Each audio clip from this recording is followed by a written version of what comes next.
What? Talk to your girl. Talk to your girl. Communicate. Communicate. Have everybody looking silly. Communication is key.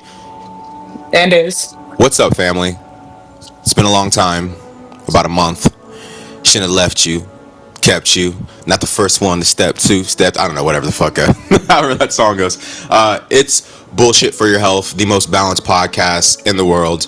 We're back. We have a very, very big episode for you guys because I think everything we've been warning about over the past year is starting to hit the mainstream audience in a real way, man. So we got to talk about Ghislaine Maxwell being switched from a maximum security prison to a low security prison. We have to talk about DC currently being occupied by the federal government and a racist authoritarian takeover. We have to talk about not an actual, but what we've been knowing has been going on in the Gaza Strip and has been continuing in the West Bank is now coming to the final stages. We have to talk about Texas gerrymandering. We have to talk about so many things today. But before we get into that, I really do want to give two shout outs to two of my co-hosts on the podcast right now. Today I'm joined by Isaiah and I'm joined by Donica. Isaiah, who has switched jobs, has been doing amazing things, submitting proposals, having those proposals being accepted and implemented in his job. And then Donica passing her boards and now becoming an officially licensed physician assistant. It is very good on this side, personally. Okay, so round of applause. Clap, clap, clap, clap, clap, clap, clap. I know you're at home. If you're listening, you better be fucking clapping because this shit is big. Okay, black people doing amazing things. Okay, but woo, where do y'all want to start, man? I mean, you want to start with some black people not doing amazing things with some bullshit because we finally have an ending to the Shannon Sharpe saga. You want to get that out Yeah, the way real quick? let's definitely talk about some bullshit. Okay. Okay. So, over the past month, Shannon Sharpe has settled his case with the, well, I guess we know her name because he's been fucking saying it, with Gabby.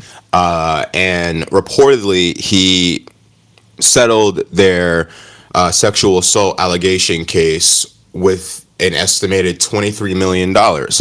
So, in addition to that, though, Shannon Sharpe now has also been fired from ESPN. And, okay, Isaiah, what the fuck? What the fuck? Yo, hold on, my dog just vomited, and I was just like kind of confused by that. But keep on. Whoa! Oh man, I don't know if we can put this up on I was YouTube. just kind of. What happened? Nah. Do you see it? No. Didn't Bro, wait. no, my dog. Ugh. Nasty. No, that was funny. But no, so like, I think for most, Wait. While we're while we're on Yeah. the topic of pets, because I thought about Isaiah. I seen this. Here, wait. I see it was like a thread, and it was like, "What's the wildest shit that y'all seen in X do?" And the girl was like, "I'll go first." He had pet birds and they were flying around. And one day he was in the kitchen cooking and he had, I guess, hot grease on.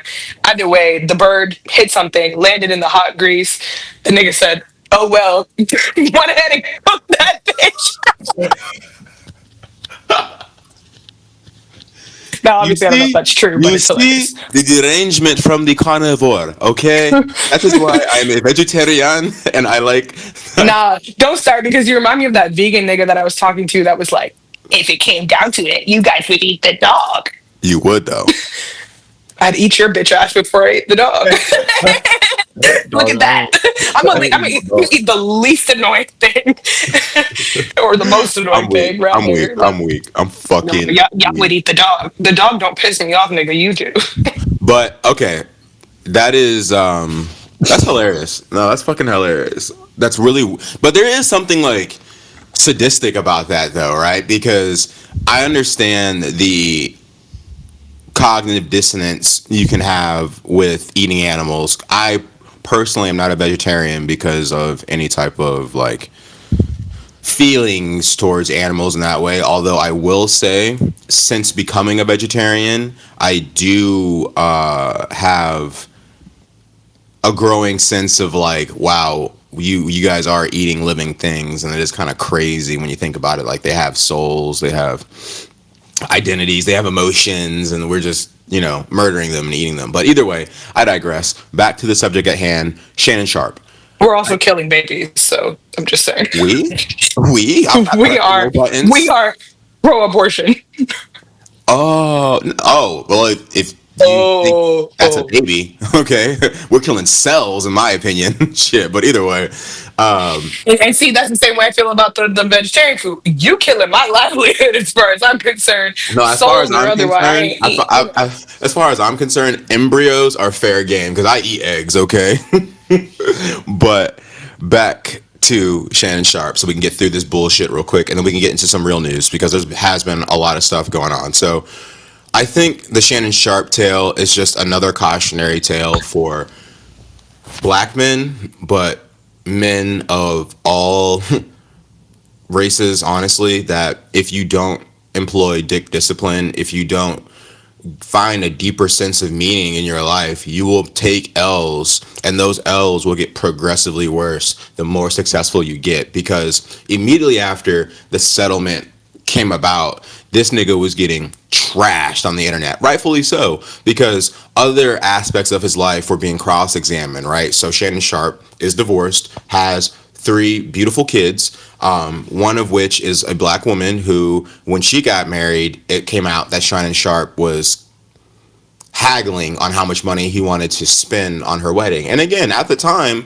people kind of were having a robust conversation about how much should you give to your kids. I think that's kind of a weird question. I think that's a very personal question. And personally, I would give my last fucking limb for my children. But Shannon Sharpe had a different idea on that matter and gave his daughter a quota of like $40,000 or something like that. Just Wait, his daughter's black. yeah, his daughter's black. He was married to a black woman. Yeah, I mean that's he just hates her. I mean, let's just get to the point. But that He is hates her. He hates his mom. but Whatever. He hates mama. He hates her. His ex-wife. He hates himself a little bit too. Barney looking ass. are you on the Wi-Fi over there, Donica? I don't know. Should I? I would be because it's a little choppy. I know you're moving around and stuff like No that. Wi-Fi. Good. Yeah, that's much Sure. better. I think that's much better. What do you think, Isaiah? Great. Yeah, it's crispy. Yeah, crispy. Okay, I like that. Oh, crispy. Okay. But I think when you do try to employ that level of discipline with your own flesh and blood, and then you don't employ that discipline within yourself, you leave yourself to these types of situations, or leave yourself vulnerable to these types of situations, and you become the laughing stock of the internet. Meanwhile, again, you have examples in the exact opposite direction, right? You have a LeBron James who, for whatever people want to pontificate or maybe hypothesize on how he might have done whatever in his own personal life, we don't fucking know, because LeBron James, at least to the outside world, is a wonderful, loving father, is a loving, wonderful husband, and that's all we know about him. Jalen Hurts is another professional athlete, football specifically, married to a black woman, doing amazing things. A story just came out about how he turned down a $10 million endorsement deal from a private equity home ownership group because they were going to disrupt low-income housing in Philadelphia.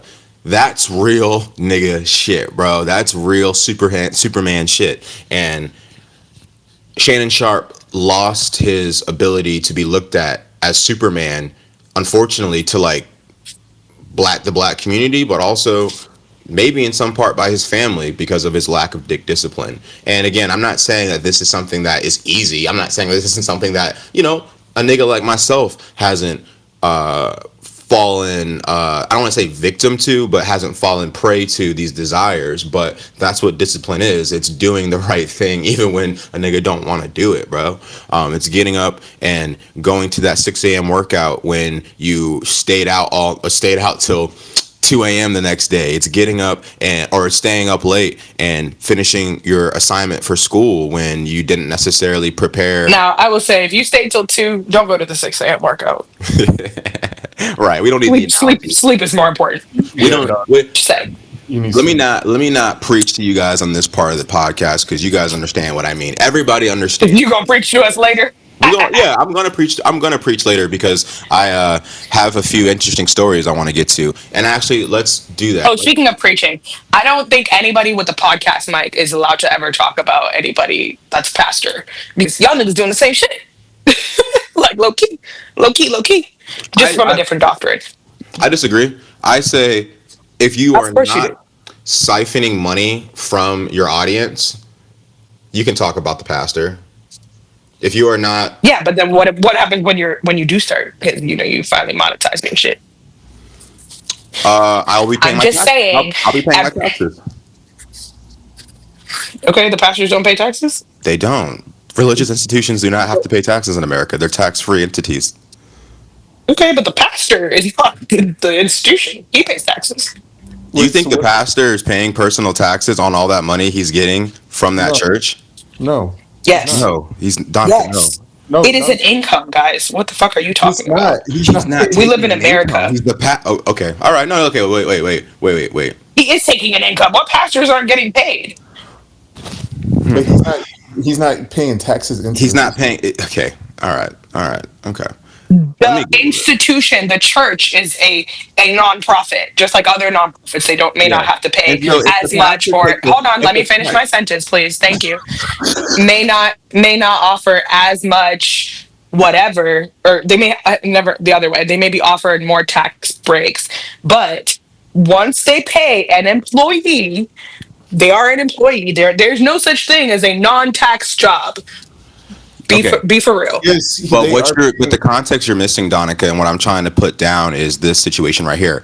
I don't give a fuck if the pastor is taking a $60,000 salary or a $40,000 salary from his nonprofit. The nonprofit, which is the church, and also it's not a nonprofit. It's a non-taxable entity in America. It's a religious institution. They don't get taxed. If the fucking if the church, let me not try to desecrate y'all's religions.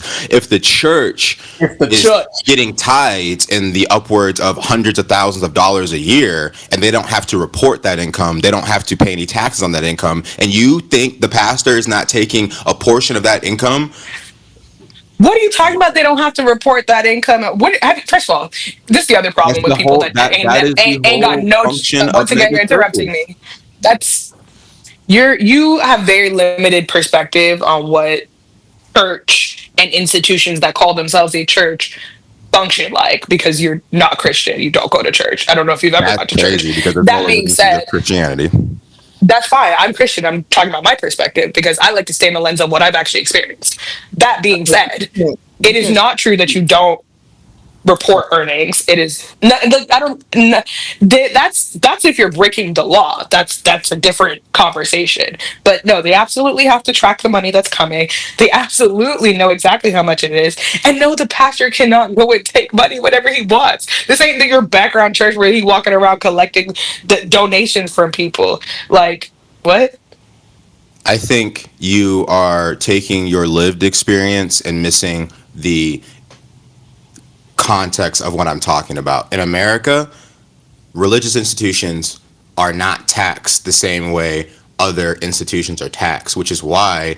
And I never disagree with that. All I disagree with is the pastor pays taxes, and the pastor cannot just go get money. That's fine. That's fine. I have some facts for y'all. Once you're done. Okay, that's fine. But what I'm saying is, in practice, how it works in America is because religious institutions aren't taxed. Maybe not your lived experience with your personal church, but there are countless churches, especially mega churches. You can just go look at what Pat Riley. You can go look at what's the nigga in Texas who didn't allow those hurricane victims to go into his mega church? Huh? Bishop Blake. Yeah, Bishop Blake. These individuals make. Oh, I thought it was Joel Osteen.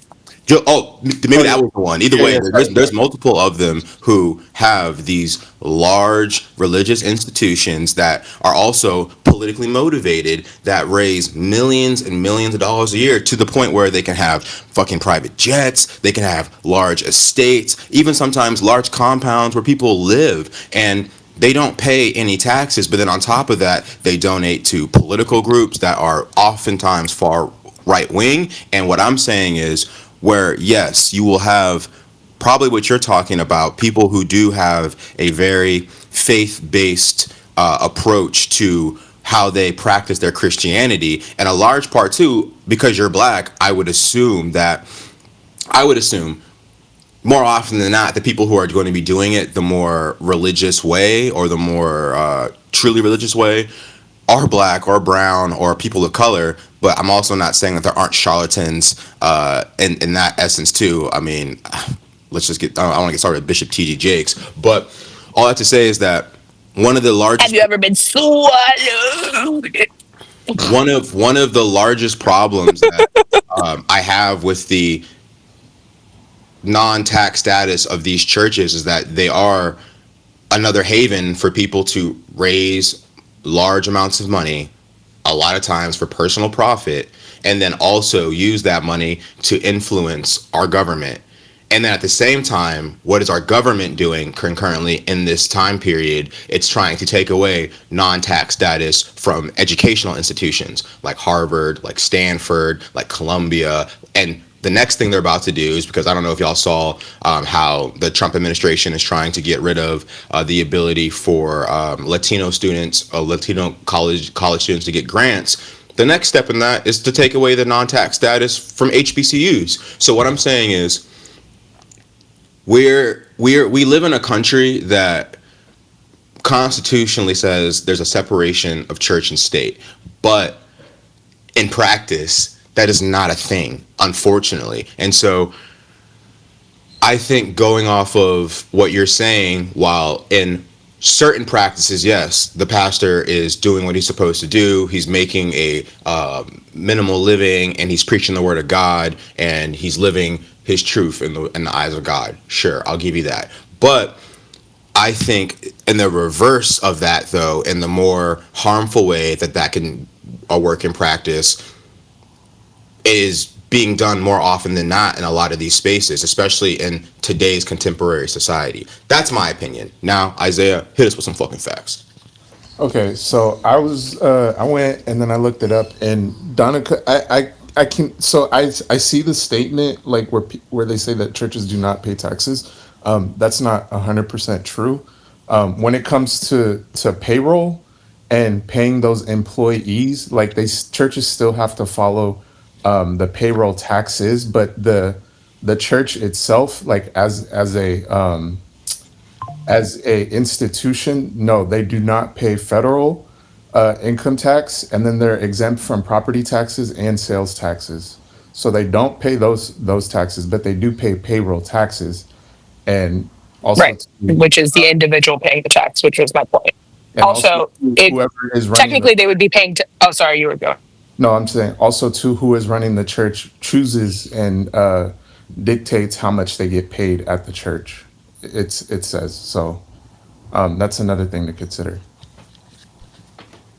That being said, like my simple overarching point was like pastors do pay taxes because they're employees.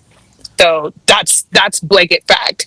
Also, But if you really think about it, it makes sense why a lot of those institutions aren't taxed because one, purpose of the institution, but also not just churches, but any other like institutions that fall under that distinction, which there are many.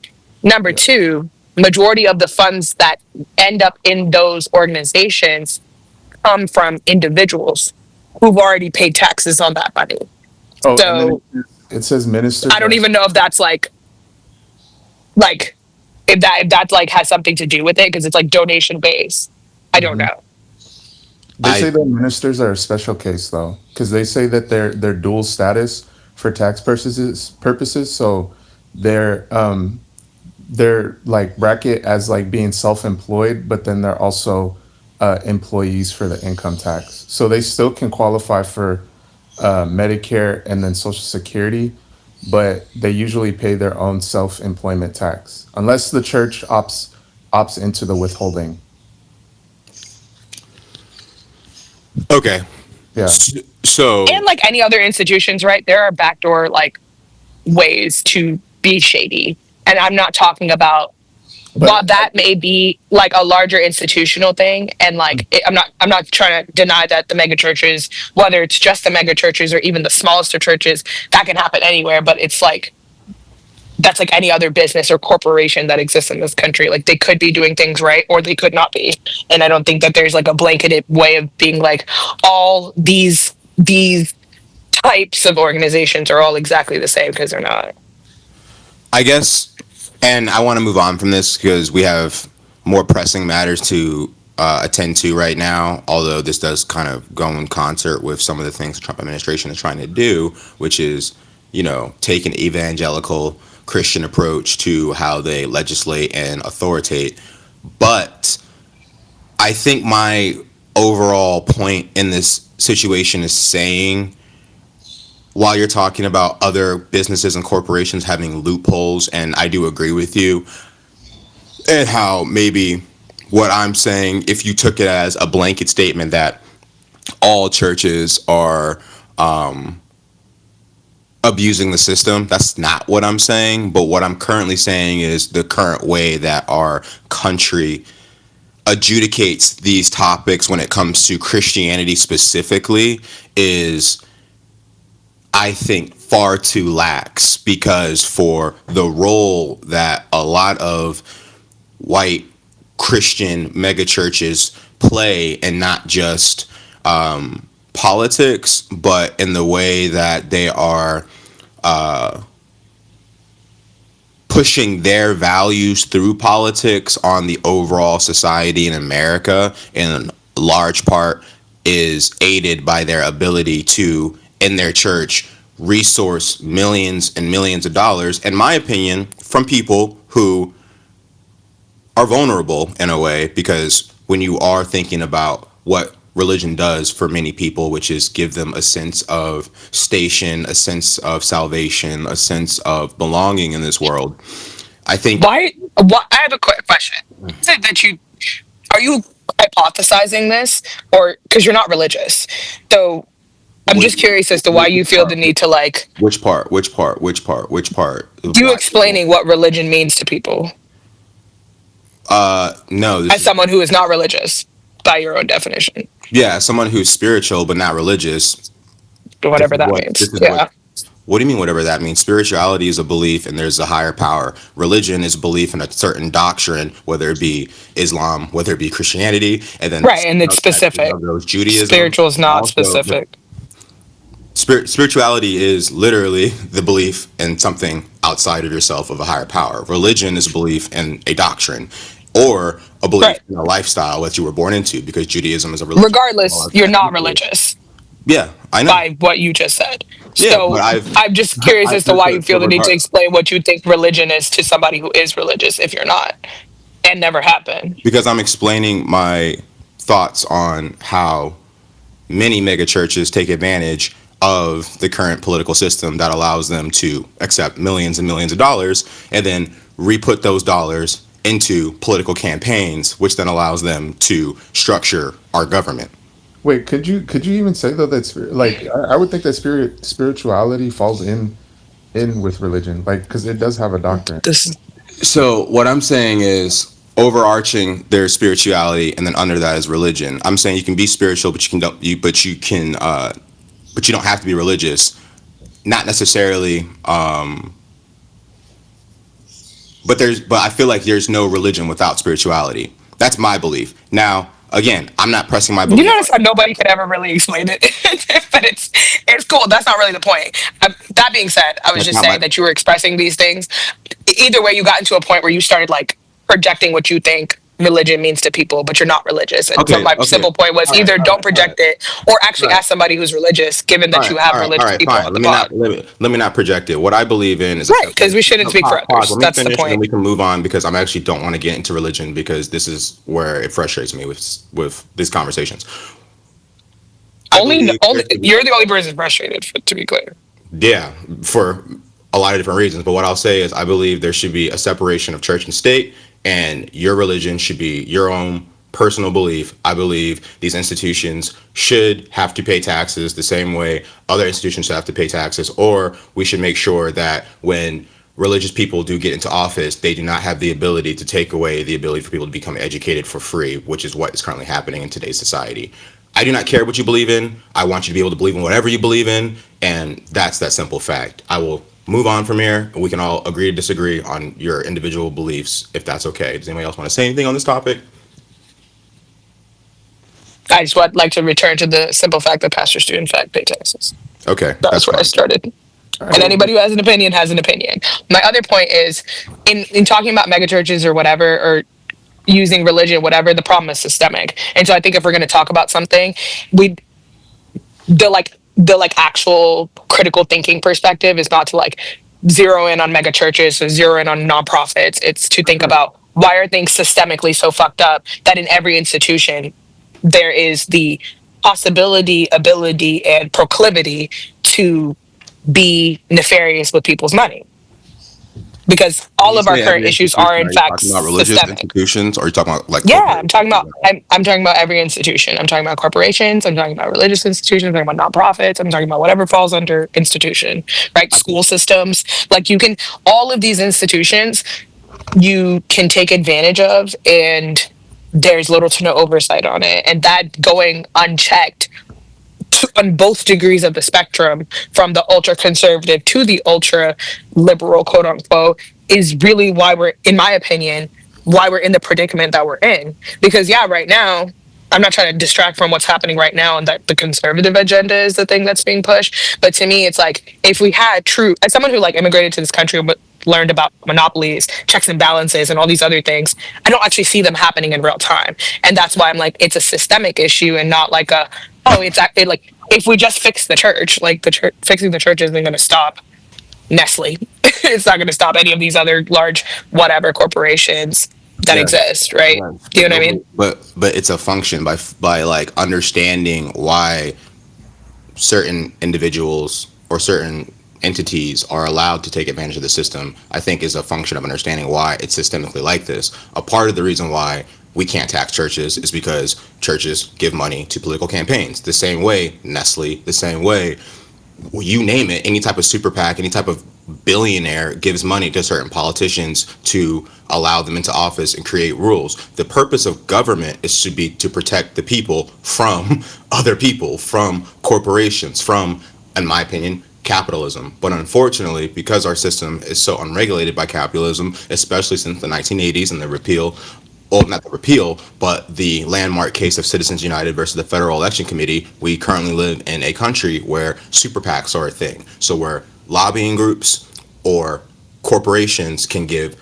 an unlimited amount of money to a super PAC that can then go to a politician, as long as, and this is where it gets kind of, and this is where it gets fucked up because the nature of people is so fucking funny. You don't collude or collaborate with that political person. But that has never been the case, as we've seen it since the 1980s and honestly since beforehand, right? But again, it's hard to discuss, I think, religion because it's such a fundamental principle to people's lives.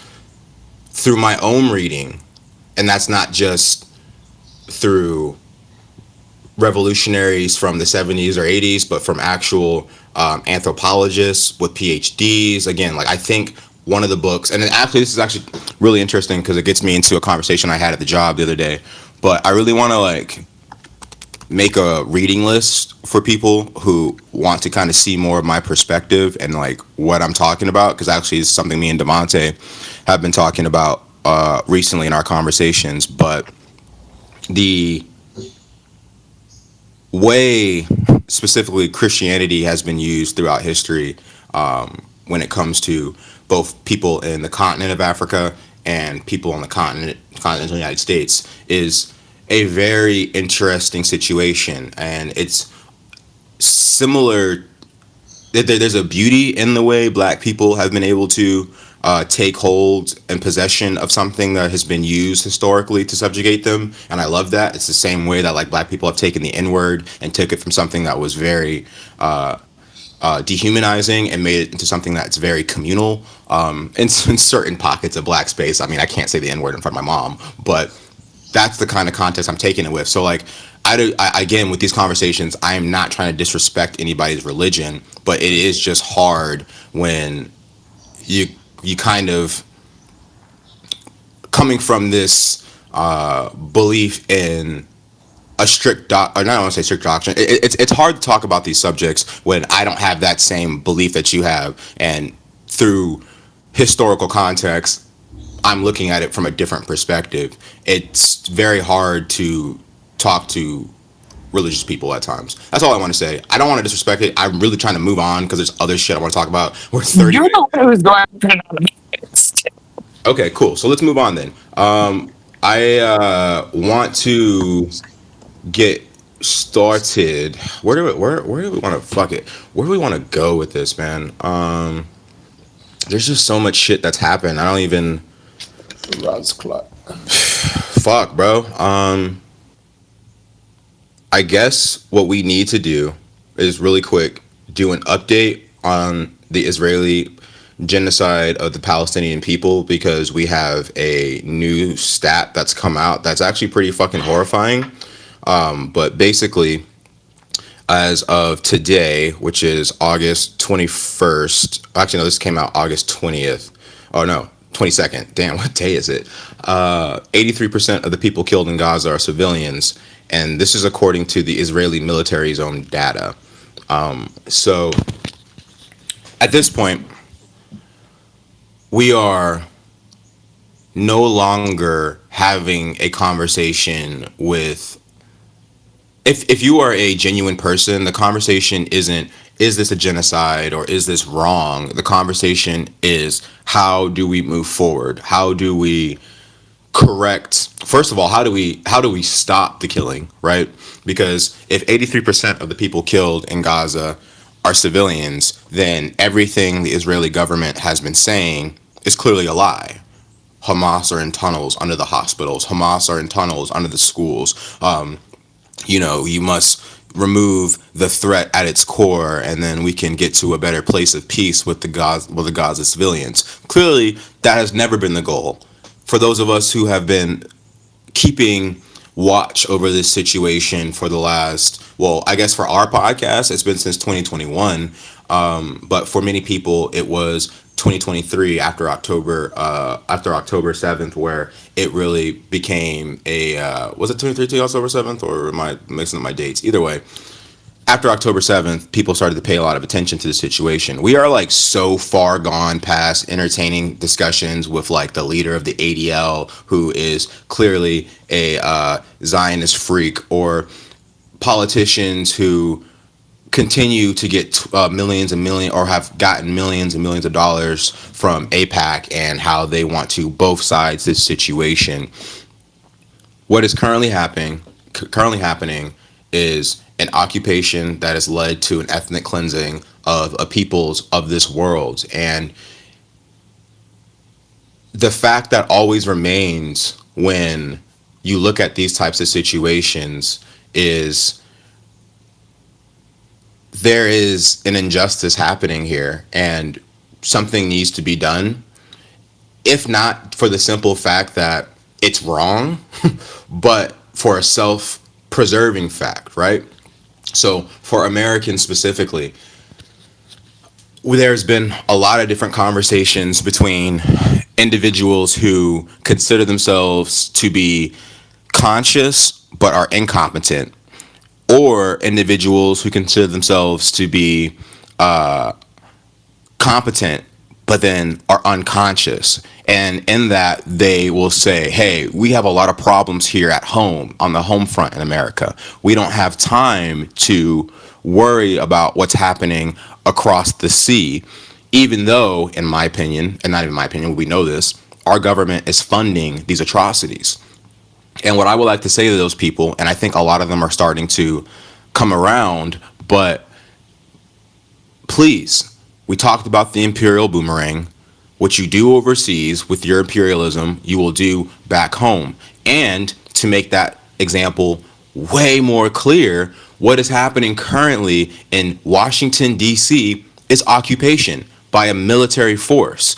Just yesterday, the Trump administration announced they are going to give the National Guard weapons to also go around DC. If you don't think that by the time we get past, or if we can, get out of this, there won't be National Guardsmen killing black youth in DC, wake the fuck up, because that's the same thing that happened in Palestine. It started with occupation. It started with them cleansing neighborhoods and rounding people up into a small confined area until it got to the point where it is now, where they are killing Palestinians who are going to aid sites. It's all connected. There is no injustice anywhere that is not a threat to your justice where you are right then and there. It's frustrating. It's heartbreaking. It should make you queasy. It should make you nauseous, but you cannot turn away from it. This is not something that you can doom scroll away. This is not something that you can drink away. This is not something that you can dance away. Don't get me wrong. We will find time to find joy, because there's a part of resistance that is maintaining joy, maintaining a love and a lust for life. But that can only come after the work is done. And so I implore you, my brothers who consider themselves to be conscious, but maybe they're incompetent. And for my people who consider themselves to be competent, but are just unconscious, you need to raise another level of thinking. Join us on the side of competence and consciousness. What's up, G? You don't have to raise your hand. This ain't a fucking classroom, my guy. I'm trying to kill this fly. Oh, I was like, nigga, this nigga raising his hand, nigga, we equals. Come on now. But no, do you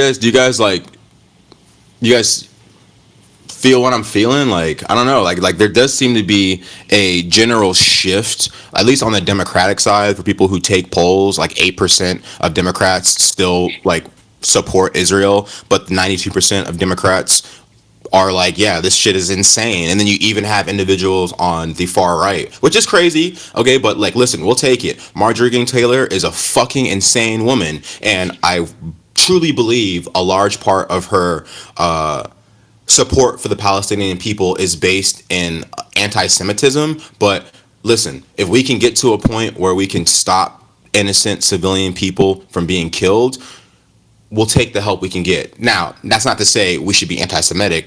Jews are not the problem. The Israeli government is the problem. Zionism is the problem. Zionism is equal to Nazism, in my opinion, in 2025. Sorry. All right, I'm done ranting. I saw Donica took off her speaker. She was ready to say some shit, but I started clocking it again. Jabari, let me ask you a question. Also, Jabari, answer the question. My people In rage. fact, let me add a whole other point. Well, I've said it before, I'll say it again. The podcast is just for just for Jabari to rant. And if you guys think that he's only ranting while I'm off, I will implore you to ask his partner, his friends, because he bends our ear all the time. My coworker. I have complete. Yeah. Well, your coworkers, I'll give you, because it's like they probably need to have their minds changed or something. Oh, I But actually got a story outside for you of about that too. But sorry, keep going. one of your coworkers in Jersey City. Mm-hmm. What was my point? I simply do not remember. I do think that my current thought process is like, what more can I do? Like, what do I do? You know, I Boycott. can't thoughts and prayer my way out of this, and I'm boycotting everybody that I can. I think. Is there anybody new that I need to boycott? We don't shop at Like, Puma. We don't shop at Shake Shack. We don't shop at fuck Shake Starbucks. Shack. They're so fucking overpriced anyway. You don't do Shake Shack. If you do Shake Shack, you a dirty nigga. Okay. Yeah. Okay. I Damn. like the little shroom We're burger back judging in the you. day before it was supporting genocide. My bad. Like, Don't talk about the menu. No. I did not Free know. advertisement. I did not know we That was before he met you, Isaiah. Don't take it personally. No, no, no. But since meeting you, he has never had Shake. Yeah, no, I haven't had Not even Shake. true. I haven't had Shake Shack since that year. I saw that person fucking. Nah, but all jokes aside, Shake Shack. Oh my god, I can't say Shake that on the Shack and then what podcast. else? Shake Shack and what else? Okay, Puma. hold up. I'm googling it right now. Boycott for Oh, actually, while we're talking about boycotts, while you Google that, boycott. can you I'm manage to sorry, let that me was rude. get a thought in? English. What? Let me ask again. Okay. Can you manage to let me get a thought in? Because anybody listening to this podcast knows that my vocabulary goes. So don't even start that, okay? Anyway, highly educated, very motivated, very fine. All Facts. of the above. Facts. Thank you. Thank you, Isaiah. Anyway, that being said, obviously, Target CEO stepped down. We're not stupid. Best thing I've read about it is, it's important to kick Target while they're down. So that nigga got a fucking promotion. Stepping down from CEO and moving to the chair is like getting to be in charge without nobody knowing that you're in charge. So we're not going back. In fact, I don't know if we'll ever go back, but my life has been fine. That's the update for all you whiny ass motherfuckers. Where are we gonna shop? Everything in Target. Bitch, go to Walmart, go to Costco. If you can't go either of those places, take your ass to CVS. They got mile long receipts, so you can get that shit on sale every time. And if Walgreens is not an option, Dwayne Reed, I don't know. Google it. But regardless, And I think keep at it. Foot on necks. That goes for you so. white people. I know some of you bitches are itching to go back. I know it. All right, so we Spending will. your husband money. Wait, what? You look confused. Why you look confused? Well, because this thing I was reading, I was like, I'm okay. So what I'm gonna do is for our social media post, I will once again, or not once again, I'll do like a video for one of the slides that'll show the brands mainly to boycott in support of Palestine. I agree with Donica that even though Target is trying to show that they're making changes after they incorrectly tried to remove DEI policies by doing this big show of a CEO being removed. I agree with her. Like, that's all fanfare. Continue the boycott until we get the fascist fuck out of office. You continue to boycott anybody who is capitulating. So that means if you are one of those amazing bright young minds who wants to go to a Ivy League school, fuck Columbia, okay? They cowtailed, and look what fucking happened. Take your ass to motherfucking Harvard, who niggas who are actually fighting back, fighting for you. But all that to say, we must keep witnessing what's happening in Palestine. We must continue to boycott the companies that are supporting a genocide. We must vote out every politician who has APAC funding in 2026. Okay, there was actually a Democratic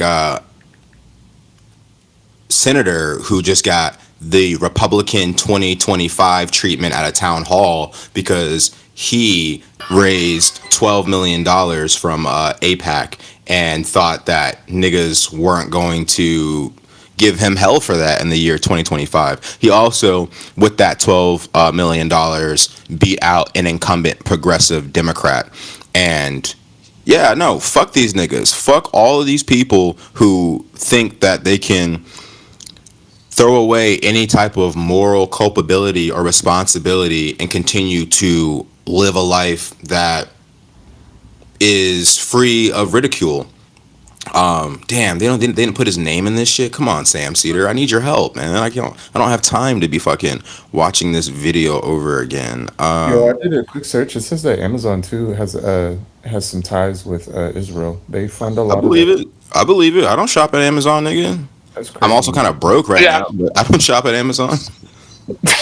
Amazon been on the list.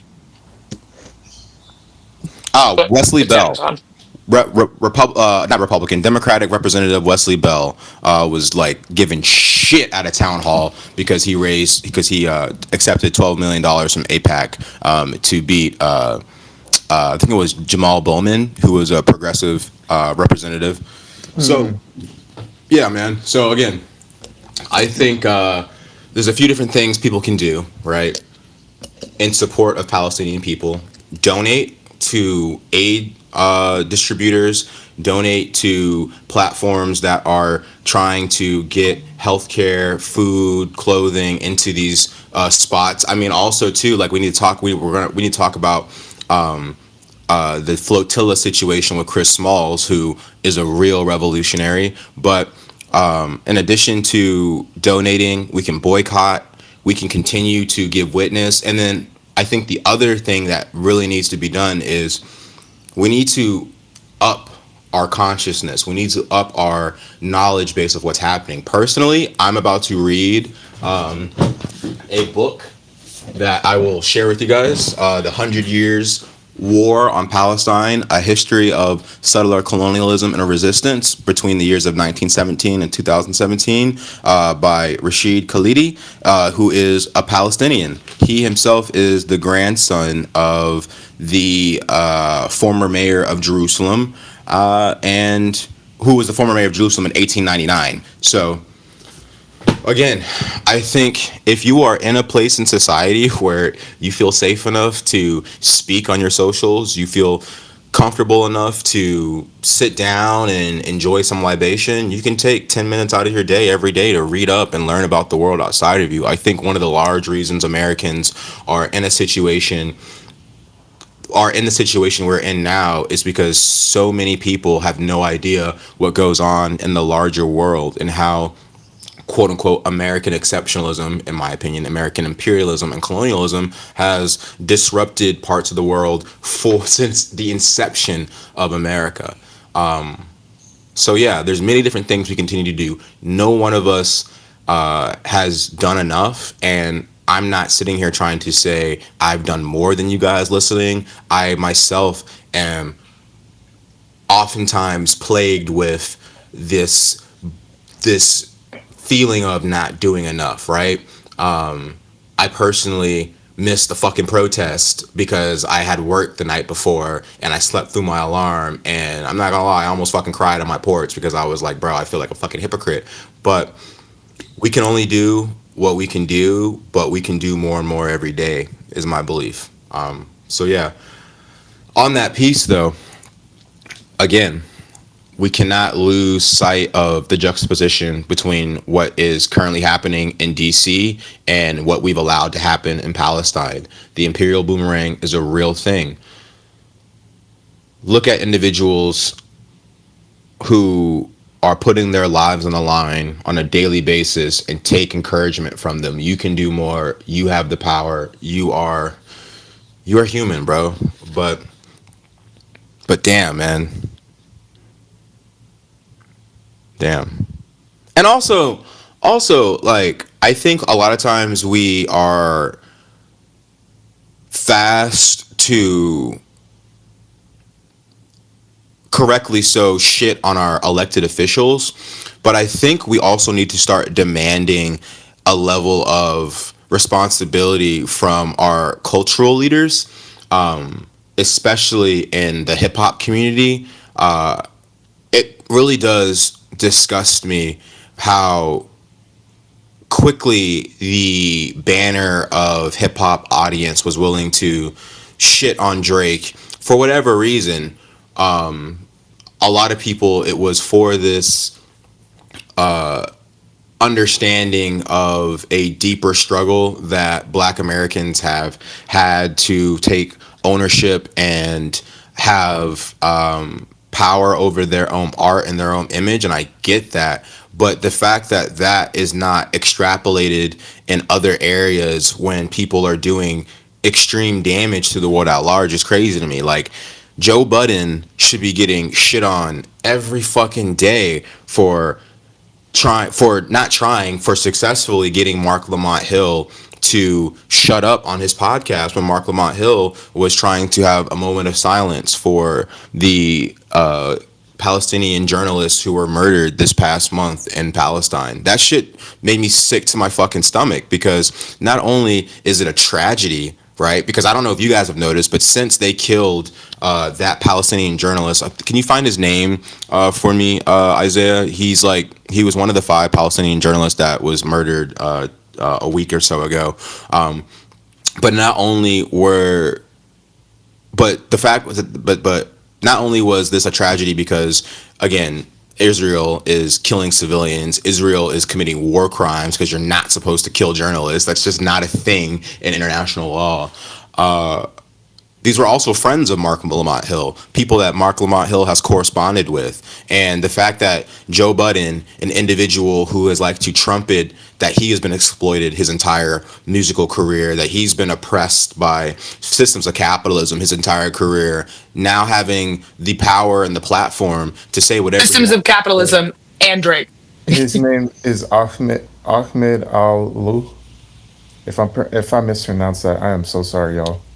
Yeah, we apologize, and Yeah. we're not the smartest. But rest in peace to those brave revolutionaries because they made the ultimate sacrifice, and it will not go to waste. We will win.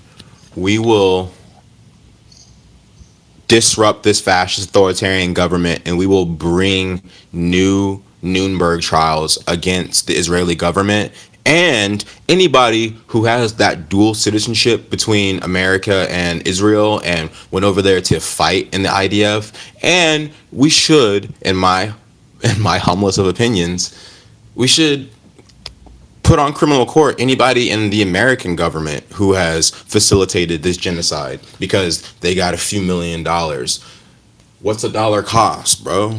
But yeah, it's continued. Pray for Palestine. Ceasefire now till the river, from the river to the sea, until Palestine is free, bro. Like that shit is not okay. And crossing with that, we need to put some eyes on the Congo because right now they're experiencing a genocide themselves from Rwanda. And for a lot of people, they don't look at it as a genocide because it is two black groups that are currently in conflict. But I think what needs to be explained is that this situation, again, is a function not of just rivalry between ethnic groups, but it is fueled and funneled by capitalism. Because the Congo has resources that allow you to make phones, allow you to have electric cars, allow you to basically have everything that we as Americans enjoy on a daily basis, it is white Western powers that are currently causing this situation in the Congo. For example, it's an ethnic war. This is a myth. No, it's not a civil war. It's an ethnic conflict. It's not an ethnic conflict. It's a war of occupation and genocide. Again, more than 15 million Congolese have been killed since the mid 1990s. It's not Rwanda alone that's doing this situation. Rwanda is backed by Western powers and multinational corporations that profit from the Congo's minerals. Whew. This concerns the whole fucking world, bro. There would be no laptops. There would be no electric cars. There would be no smartphones. There would be no modern life without the resources that are being extrapolated from Congo. Without the Congo, there would be no industrial revolution. Without the Congo, there would be no nuclear power. Without the Congo, there would be no space race. Without the Congo, there would be no phones. Without the Congo, there would be no electric vehicles. Without the Congo, Okay, we get it. there would be Congo no is Wakanda. artificial intelligence. And no, it's not They okay. have vibranium. We are going to No, I'm just saying you listed everything Yeah, no, this is a possible that beautiful. was made out of technology. But this is a post again from teamcongo.rdc on Instagram. Go follow them. They're doing some great work out there. But I think we need to explain to people in a way that influences them to take more concern over these issues. Because again, unfortunately in America, people don't become activated until it's a pop culture event. And we got to get rid of that level of understanding. We need to demand a higher level of thinking. Again, to go back to what I was saying before about consciousness, there was and this is also an interesting thing that I think people oftentimes in America harp on. It's that like phenomenon of we should only listen to people who have a certain perceived prestige or station. And don't get me wrong, I agree that we need to get back to a place when it comes to certain subjects that people with degrees and years of experience in certain areas of science need to be listened to versus influencers. But specifically when it comes to just general wisdom, you can learn wisdom from anybody. And this is actually wisdom that I got from a brother who works environmental services at my job. It's actually kind of crazy. This nigga looks like Chris Rock. Okay, like it's hilarious. No, but he's quite the conscious brother. And we were having a conversation in the break room, and he basically was telling me how in therapy he had a conversation with his therapist where they were discussing the way that Americans communicate, right? He said that there's a theory that we have four levels of communication. You have the lowest level, which is being unconscious and incompetent, right? So there's people who go through life, ignorance is bliss. They don't think too much about anything, and they don't have the required basic critical thinking skills to decipher through the bullshit of life, right? Then you have the individuals who are conscious but incompetent, right? And these are the people who have this moral sense that they know what's wrong and what's right. And I love these types of people, right? They don't need to know what's going on in the true history of Palestine, but they see babies being murdered, they see starving kids, and they're like, that's wrong. We shouldn't do that, right? That's cool. Then you have the next level of understanding, and it is the people who are competent but they're unconscious, right? And in my personal belief, that's where you get to a lot of people in positions of power, right? People in government, people who have degrees, people who are highly educated and can form beautiful sentences, but they're unconscious. So because they have the ability to kind of see the way the world is, they don't have the moral culpability to do the right thing, even though they know what's right and wrong. They will oftentimes do the wrong thing because they have put it in their mind that the world is the way it is and I might as well get mine, and so we're going to keep pushing, right? But then you have the highest level of communication, which is person who is conscious and a person who is competent. So you understand the way the world works. You understand why the world, or you have a better understanding of the way the world works. You have a better understanding of the systems of government, a better understanding of the systems of society, a better understanding of different belief systems by people. But then you have a consciousness to really back up your moral arguments. And because you have a consciousness, when you are when you are put in the position of morality versus personal gain, you will oftentimes choose morality, oftentimes at your own detriment. And those types of people are the Martin Luther Kings, the Assata Shakurs, the Angela Davises, the Malcolm X's, the Che Guevaras, the Fidel Castros, the people who had a understanding and a personal moral belief in bettering their community or their society, knew they were putting themselves at risk, but spoke truth to power anyways. And I think we need to get to a place where we have more Americans on that upper level of thinking. Most Americans are at those three bottom levels, right? You have the Americans at the bottom rung who are like, they don't understand that voting's important, and because they don't understand voting's important, and they don't understand why things keep going outside of their personal wants and needs when it comes to government, they don't give a fuck. So they're going to be ignorance is bliss, right? You have people who consciously know that the government is fucked, but don't competently know that a voteless people is a hopeless people. So they'll rant, they'll rave, they'll call to action, but when it comes to known methods of changing their situation, they refuse to employ them, right? I literally had a conversation with a fucking homie who is super educated and will say the right shit, and just told me he didn't vote, and then literally was like, I should have voted. He basically told me, he basically said, I guess I should have voted. And it surprised me because I'm like, you didn't fucking vote? Yeah, you should have voted. That's like step number one, dog. You know what I'm saying?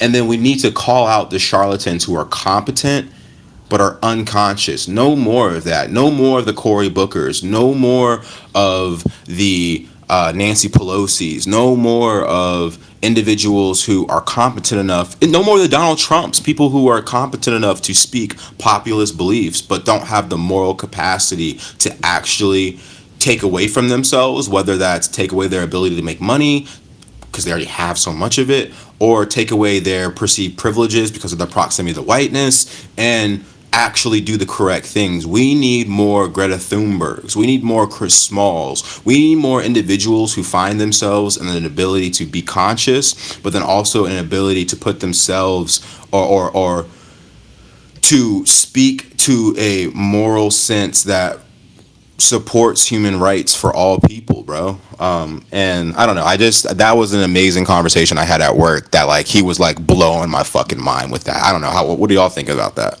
Those four levels of communication. No, I think that's like an actual. I can definitely see that, and I can definitely agree with that. I mean, there are some people in this world that just really just don't care, or they just don't know, and then they're just like it is what it is, and then they just give up and they just live life the way that they want to live life. But and then you have the people that are educated that that are just not conscious and just not making the right decisions and just really just being greedy when it comes down to that. And they're just not there for the best people. And those people that who are not conscious, and sad to say that they are in power, they shouldn't be in power if they're going to be thinking like that. Because I mean, it's just not. It's not good for society. It's not good for the world. Yeah. Yeah. And Donica, you were we talked about this, right? The general sense of nihilism and apathy that is seeming to take over the lives of many of our peers at certain points of life, depending on what they may be personally experiencing. And it gets a little scary because in our friend group, we push each other to think deeper on certain subjects, think about why we do certain things, or how we can oftentimes employ the same like me, I can employ the same misogyny at different points in time, or we can employ the same level of frivolousness at different points, but always coming back to that center and really having an introspective thought about what we do and how we can be better. I just think we need to elevate the conversations we're having in our personal lives and elevate the conversations we're having just in our own spaces. And I mean, I'm gonna get into a story about that real quick, but there was a part in this book that I'm currently reading. It's the autobiography of Asata Shakur that it really stood out to me. There's been a lot of parts I've been tweeting. If you follow me on Twitter, I've been tweeting so many excerpts from this book, all the books I've been reading. But nah, it's this I part wanted where, to say something. yeah, go ahead, and I'll say it afterwards. Um, it's, anyway, but no, you had said like about the level of apathy, but I think something that I've come to realize recently is like, yes, that level of apathy exists, but the reason why it exists is because people, it like falls into what you were talking about earlier, which, or what you and the gentleman at your job were talking about. It's similar to like, I don't know what the exact like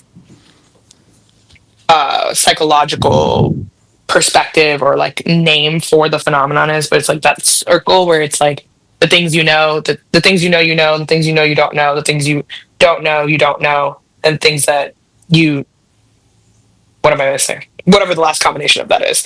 But that's that kind of that same sphere, but applying that in terms of like right now, to me, the thing that people don't seem to know that they don't know is that the reason why, oh, I didn't make my actual point. Hold that, pin that there, okay? Is it like a Going form back to the people, of consciousness? no, going back to the people, Right. going back to the people who like aren't tapped in, have a sense of apathy. Part of the reason why, if you ask these people why they have a sense of apathy and why they're not tapped in, is because they feel overwhelmed in their own life, right? And not like they're like they're not able to progress in goals and different things that they have, or that things are like a lot harder than they anticipated, so on and so forth. And that can be broken down into like every context of like lived experience.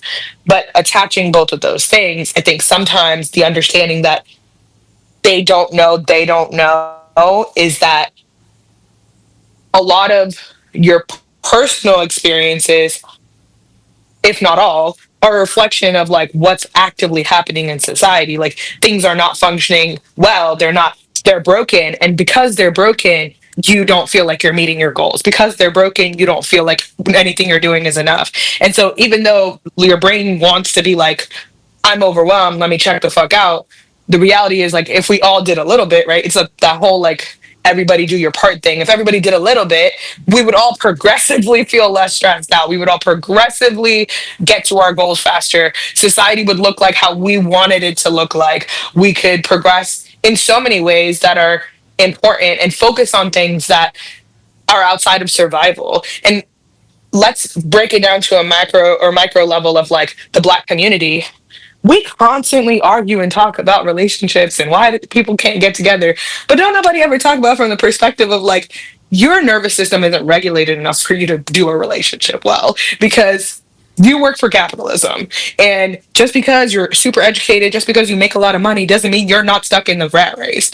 And being stuck in the rat race and having money are not mutually exclusive things. In fact, they often go together. And all of those things are like a part of a pipeline of, you're missing the part where like you're running in the wheel and the system is benefiting from it. And if you fought back a little bit, wherever you are in your separate wheel, and stop trying to run just for the sake of money, because that's really what most people are doing it for anyway, you'll still get the lifestyle will be the life that we could build, the society that we could build is worth the trade-off. Like the majority of people who I feel like are stressed about money are people who like plenty of fucking money.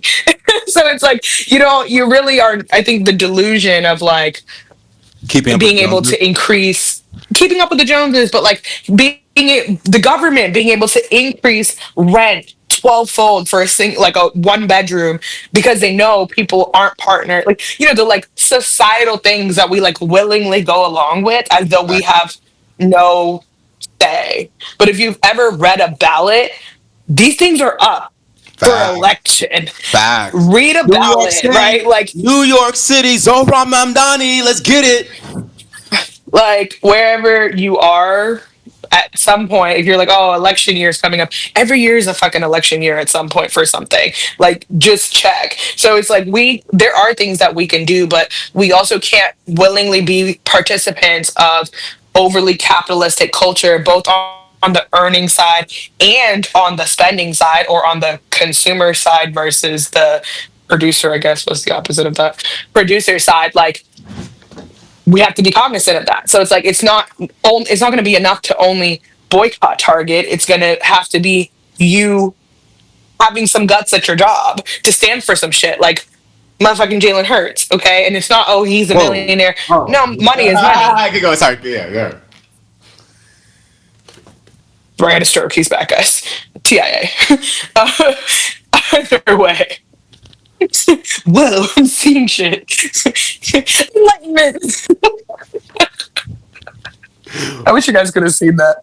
One day we'll release the recording of talking to. No, by the way, I haven't deleted any of these videos, and my plan is to put them on YouTube because we got to update the YouTube page. I just haven't spent the money. What if I have a better idea? What if we put it on OnlyFans? Well, we have to have like a following, and we use a catfish photo. Can you do that? Is there like a TikTok OnlyFans where we use a catfish photo and they like swipe and it's just us talking about shit? I mean, Isaiah is putting in the work. What does that fucking mean? Have you not seen his Instagram page? Calm down. We'll talk about this offline. No, I don't stalk Isaiah, nor do I thirst over a man's body like you do. Isaiah, listen. You liking my photos? Don't be lying, Donica. No, I'm just playing. I'm joking. Nah, nigga got obliques. I would never. I have no reason to lie. I be looking at Isaiah's pictures like, damn, it must be good to be 26 again or 25. 31 years old. Listen, one thing a man gonna do is Jabbar, Yeah. you can get there, bro. At 30, man, you still young. Not you could get there, bro. Right. You get there, little bro. One day, you can do the weights. He talked to me like One day you could be as cut as me, Isaiah talks to me like Kyle talked to me now. These niggas fucking out here being goddamn superheroes. slim and trim. Oh, Okay, niggas is fast. They're ready for the war. Hey, you still smoking, big bro? You still I was, smoke? I was hitting that military press yesterday, Oh, bro. like, did you hear? Like, that's so out. Right, yeah. Okay, sorry. The crip. Okay, let me not get into it. But no, to not get Wait, off. Isaiah was saying something. Let him say Sorry, something. sorry. Oh no, I was just being a bro. But continue. Oh yeah, no. So it was on that piece you were talking about, Donica, like specifying on the black community, the competent. I feel like you're speaking a lot of competent subjects, and then I just want to add a little bit to the consciousness piece because there was again I was in the book I'm reading because again like it's just so sad how much history our people don't have a connection with. But when you think about what capitalism and it has pushed Americans to believe a relationship is, has never been the reality for Black Americans. During the 40s, the post World War II period, where there was this boom of the middle class, the white picket fence, the wife stays home and the man goes to work 40 hours a week, and the woman kept the house, was never a real reality of the majority of Black Americans. At every point in time of history, it's been communal living in Black communities that has kept us afloat, that has kept us progressing. Both parents would work, you know what I'm saying? And then the community would come together to keep watch over children, you know what I'm saying? It's never been the case that Black Americans have lived the same idyllic life that white Americans have got to live. Now, I can extrapolate that further to working class white Americans, but we're specifically talking about Black people here. But I think when we fully emancipate ourselves from this need to be in concert with white capitalism and everything that white capitalism tries to enamor the general public with, we'll get to a much better space. You'll stop looking at the Black man who works as a truck driver, or the Black man who works as a garbage man, or the Black man who works in whatever plumbing business, or the Black man who works as a nurse, or the Black man who works as or whatever as this. You'll stop looking at the Black woman who is the CEO of whatever company, or the Black woman who is the upper management of this Fortune 500 company, as being anything but who they are as a person. Because when it comes to building Hardworking Black people. hardworking Black people, because when it comes to our reality, when it comes to the lived experience of most Black Americans, nigga, you come from a household that was a blended family where your dad was blue collar and maybe your mom went to college and was a school teacher or whatever the fuck, right? Don't get me wrong. I know there's gonna be some bourgeoisie Black people who was like, well, my dad was a doctor, my mom was a fucking lawyer. Sure, I get it. You were one of the Black bourgeoisie who was able to infiltrate white capitalism. But guess what, my nigga? Your parents still experienced the same levels of racism. Your parents still experienced this.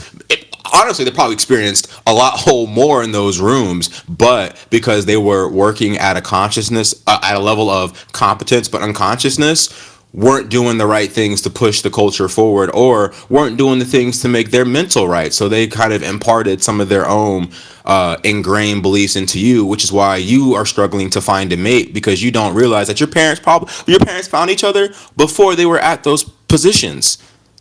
So again, Yeah, and I think like that's a we could we don't really ever do that, but we could talk about how people don't know how to have grace for where people are, or give yourself the chance to figure things out or change your mind. Like, raise your hand if you have a job where you make a lot of money but your ass is miserable.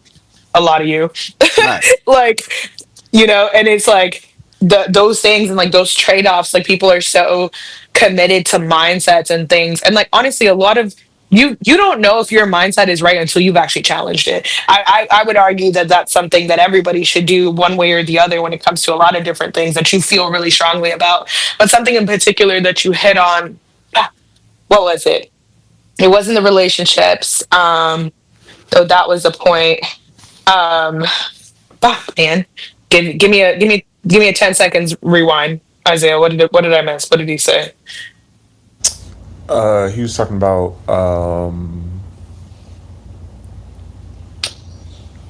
I guess just Do do do do do do do do do do do do do do do Sorry, I keep getting calls. It's like nobody wants to talk to me unless I'm on the podcast. do. Fuck them. I'm just kidding. But if you come back to What it, did you say? no. he didn't say nothing. He just said, "Oh," and I started doing the Oh, fucking. because like I was just thinking like kind of like what you were saying about See, like this is why Isaiah got to be brave. just how like the like parents like before the parents were like at this high class role and just had this role and just like their thoughts and just the way that they thought about life and how they went Yes, through life. It's good job. yeah, it's just like interesting to me how like just how like parents would go and then like just flip and then install that onto their children and then like they have this I guess that the idea and I guess the intention is there to like give their child like a better life, a better way of thinking, and then they don't want them to do the same things that or go through the same things that they may have gone through whenever they were growing up. But I don't know, like to me that's like I don't know, it's just interesting how that happens with especially like within the African American community and just other communities in general. Like that's just I don't know, it's just doing a disservice. It's just weird. So Yeah. I don't mean to say that these black people are evil, right? No, I don't. no, yeah, no, no. That's not what I I'm saying. what I think it is an unconsciousness. They don't have Yeah. a good understanding of where they come from in totality. And this is something that I have really been feeling about a lot of different black people and different levels of society, right? Because the Yeah. majority, I think that the emotion that drives those types of black people, in my opinion, is fear.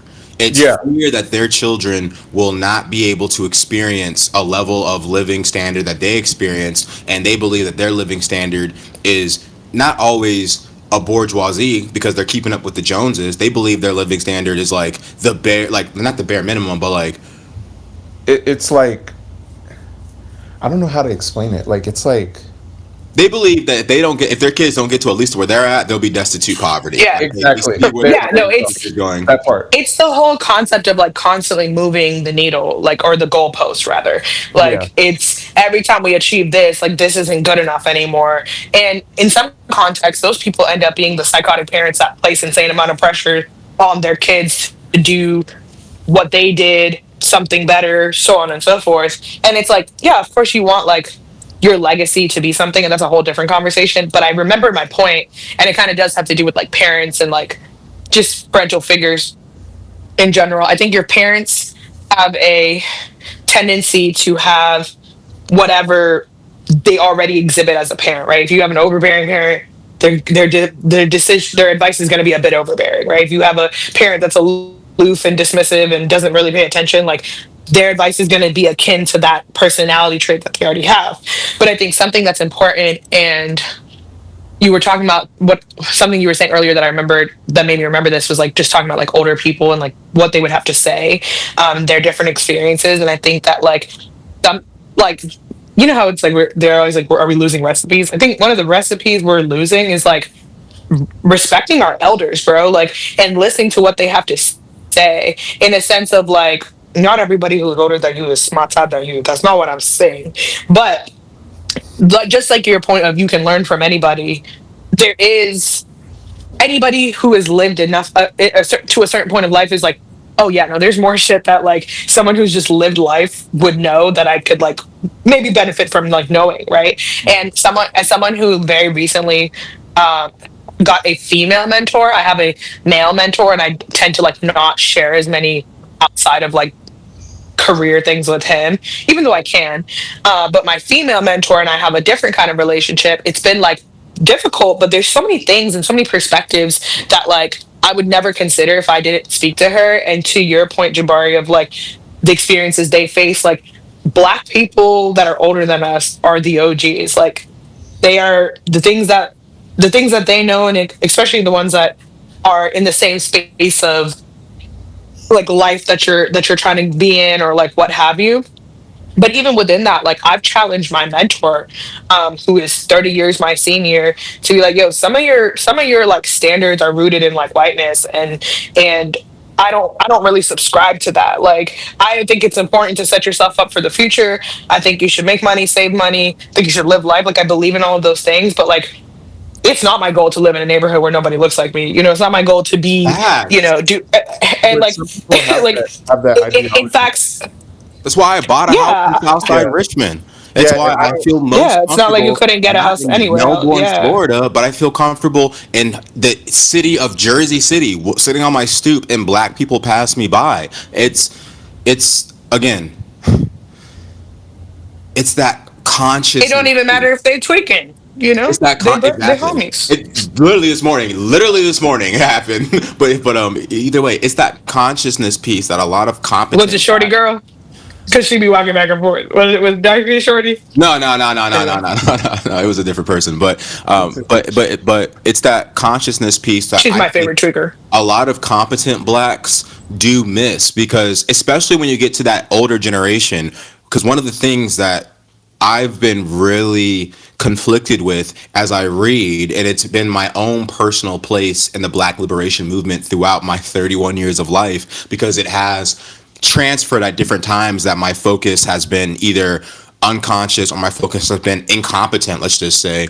But a lot of the black, okay, I'm gonna say something that might be inflammatory. A lot of the black bourgeoisie who are boomers or older millennials are that because they weren't foot soldiers or leaders in the black liberation movement in the 70s and 80s and the 90s. Those people were fucking put in jail. Those people were fucking murdered and assassinated. And it goes from the names you know, like Martin Luther King and Malcolm X, to the names that you've probably never, not you guys specifically, but yes, you guys specifically, and me specifically, because I'm learning about some of these people as I read, that we were never taught, that we never learned about. We did learn about, first black billionaires, or we learned about different people that were whitewashed in history that the white America wants us to learn about. But we didn't. We don't learn about the Panther 21 in New York. We don't learn about the Black Panther Party in L.A. We don't learn about the different communist movements that were very influential and for black people in America, the different Latin communist movements, the different Asian liberation movements. You don't learn about the people who are antithetically fighting white nationalism and capitalism through a lens of human rights and democratic socialism and communism, because that would, in effect, galvanize working class people to understand that a lot of the shit they're shooting for, it's not going to bring them happiness, for one. It's not going to bring them community, two, but it's antithetical to them even getting to any point that is actually going to revitalize what it means to be human.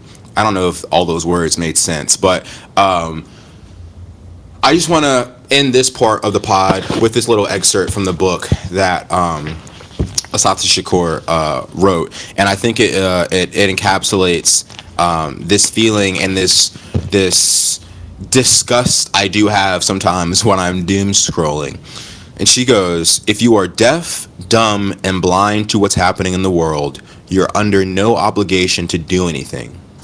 But if you know what's happening and you don't do anything but sit on your ass, then you're nothing but a punk." A lot of these niggas that got money, a lot of these niggas that got status are punk ass bitches. That's all I want to fucking say. That's all I want to fucking say. Status, sponsorships, all that.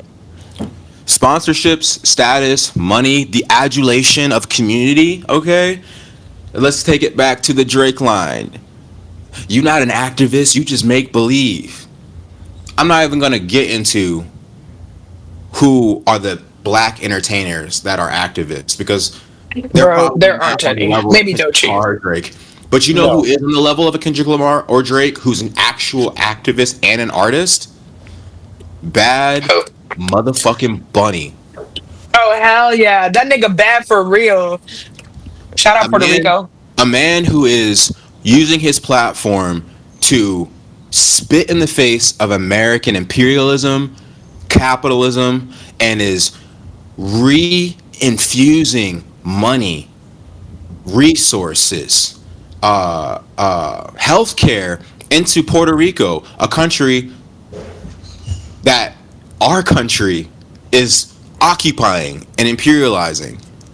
So again, miss me with the Drake versus Kendrick Lamar. Miss me with who can say it, who can't say it, until you're ready to really have a deeper conversation on these topics. Because Not doing the work, and nobody you support is doing the work. We ain't got shit to talk about. exactly, exactly. But let's move on because we do need to get into some real things, or not real things, but some real examples of fascism that is going on in the country right now. Again, I'm gonna say it again.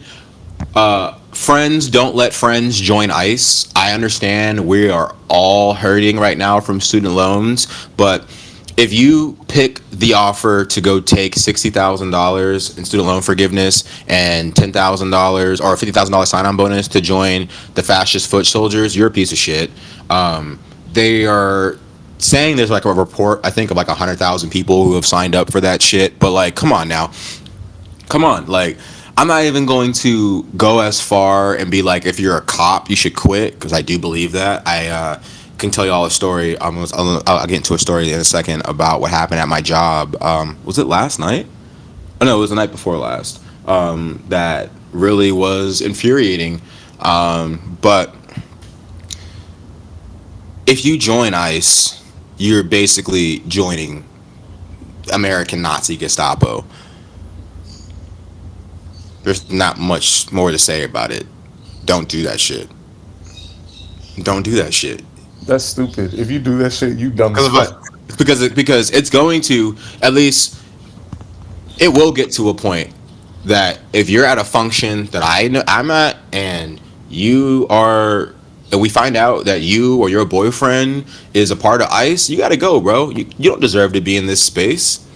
You want to dance to the music, you want to eat the food, you want to wear the clothes, you want to say the lingo, but you want to repress, occupy, delete the people who created that culture. Fuck you, bro.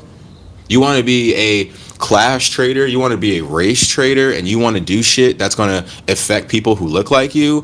Fuck out of here, bro. Fuck out of here. I don't give a fuck how much you got bullied in high school. I don't give a fuck how small your penis is. I don't give a fuck if you think every woman on this planet hates you. Go eat shit. Die and rest in peace. Fuck ICE.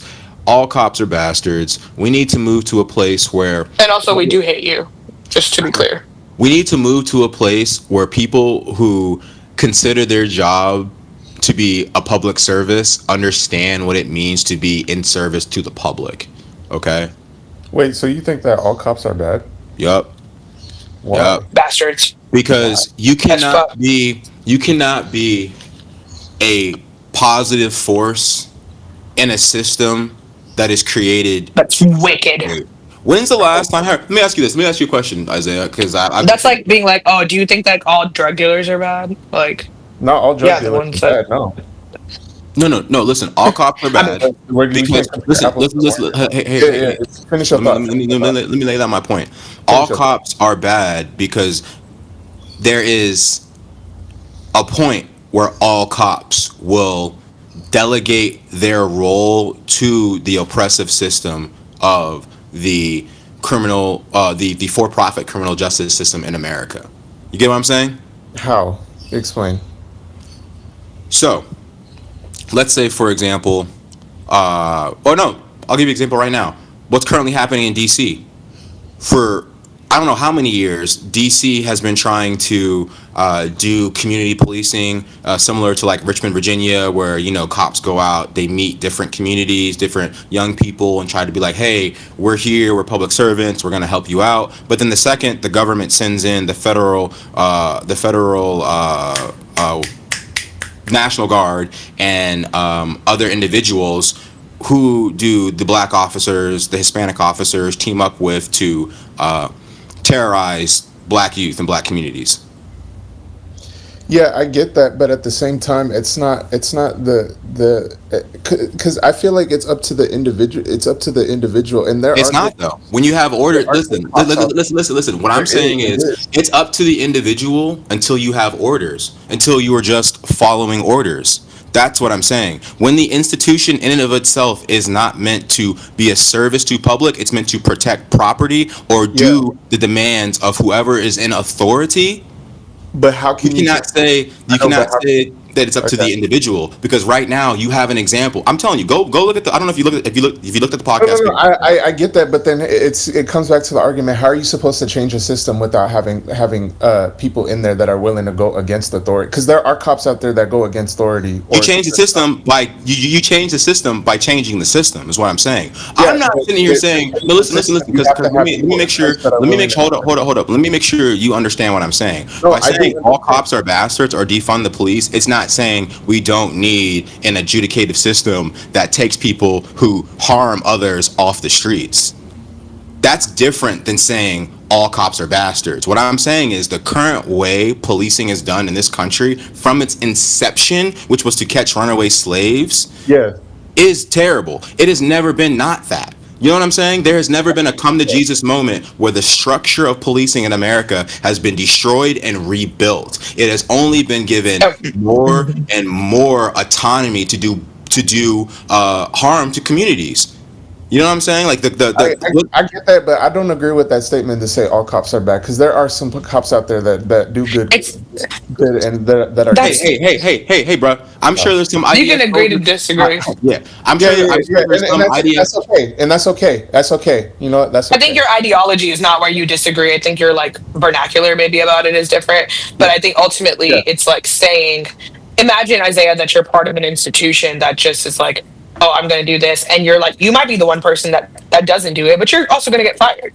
Yeah, Like, and you have to, like sure, and you're gonna have to take that we L can for account for that, but the percentage, But but here, that's not what we're talking about. We're not talking about those people, which is a very small percentage and very unlikely circumstance. We're talking about the majority of people who go along to get along and do it in the name of what everyone does, right? In their various, I have no choice, I, I have to do this as positions. Like it's the same conversation we were having about people earlier. It doesn't, it's just different because it is a police force. You know, it's not individual, it is communal, and your individual desires will always fall short of what the force tells you to do. because for you to go against orders, it would require you to leave the position. And here's what I want to ask you, Correct. because I hear you, brother. You're not the first person. You're not the first black person to have this idea. But and I've been thinking about how to combat that belief system. Have you ever personally been helped by a police officer? Yeah, I've interacted with police No, officers. no, no, not interacted. Have you ever personally been helped by a police officer? Oh yeah, for sure, For what? for sure. I was lost, and then he helped me out get to where I was going, and then I've also too. There's been a couple of times where I've been helped with a police officer, but yeah, Like what? You were lost and you asked a police officer for directions? yeah, for directions or if Does a police officer need to be a police officer to help you with directions, or could you have gone into a restaurant, or could have gone into a store? You could have asked somebody random on the street. no, Does but that account for the level of brutality that the majority of other officers are currently demonstrating in DC right now? no, but we can't compare that. We're Okay, cool. comparing something that's We can though, because that's why. your example of saying one good cop is like why we shouldn't say all cops are bastards. You're No, we taking like shouldn't, but we the should. whole idea. Basically the argument I'm trying to frame is that people who believe in policing will say one bad apple doesn't mess up the whole bunch. But what I'm saying is the real argument is, does one good apple uh No, that's not what I'm saying. But to say that, to make the statement and to say that all police officers are bad or all police officers shit, that I don't agree with that statement personally. what statement should be? Give me a better statement. There shouldn't be I mean, the statement. I guess you could just say. There's really no statement that you could say, but I just don't agree with the statement that you're saying that all police officers are bad. I just don't. I don't agree with that, and that's okay. And like I said, I that is think if there was a different statement, it would be moving moving it from the lens of the individual to again the system, right? Sure, in theory, not all police officers are bad, and you could argue one way or the other, but the system, the police structure, what yeah. the force stands for, like those things are in fact bad. Like we have They to be are able in to fact agree on bad. that. Well, Or let me give you an example. So no, let me give you an example of my night last I night. wanted to hear if Isaiah agreed with that.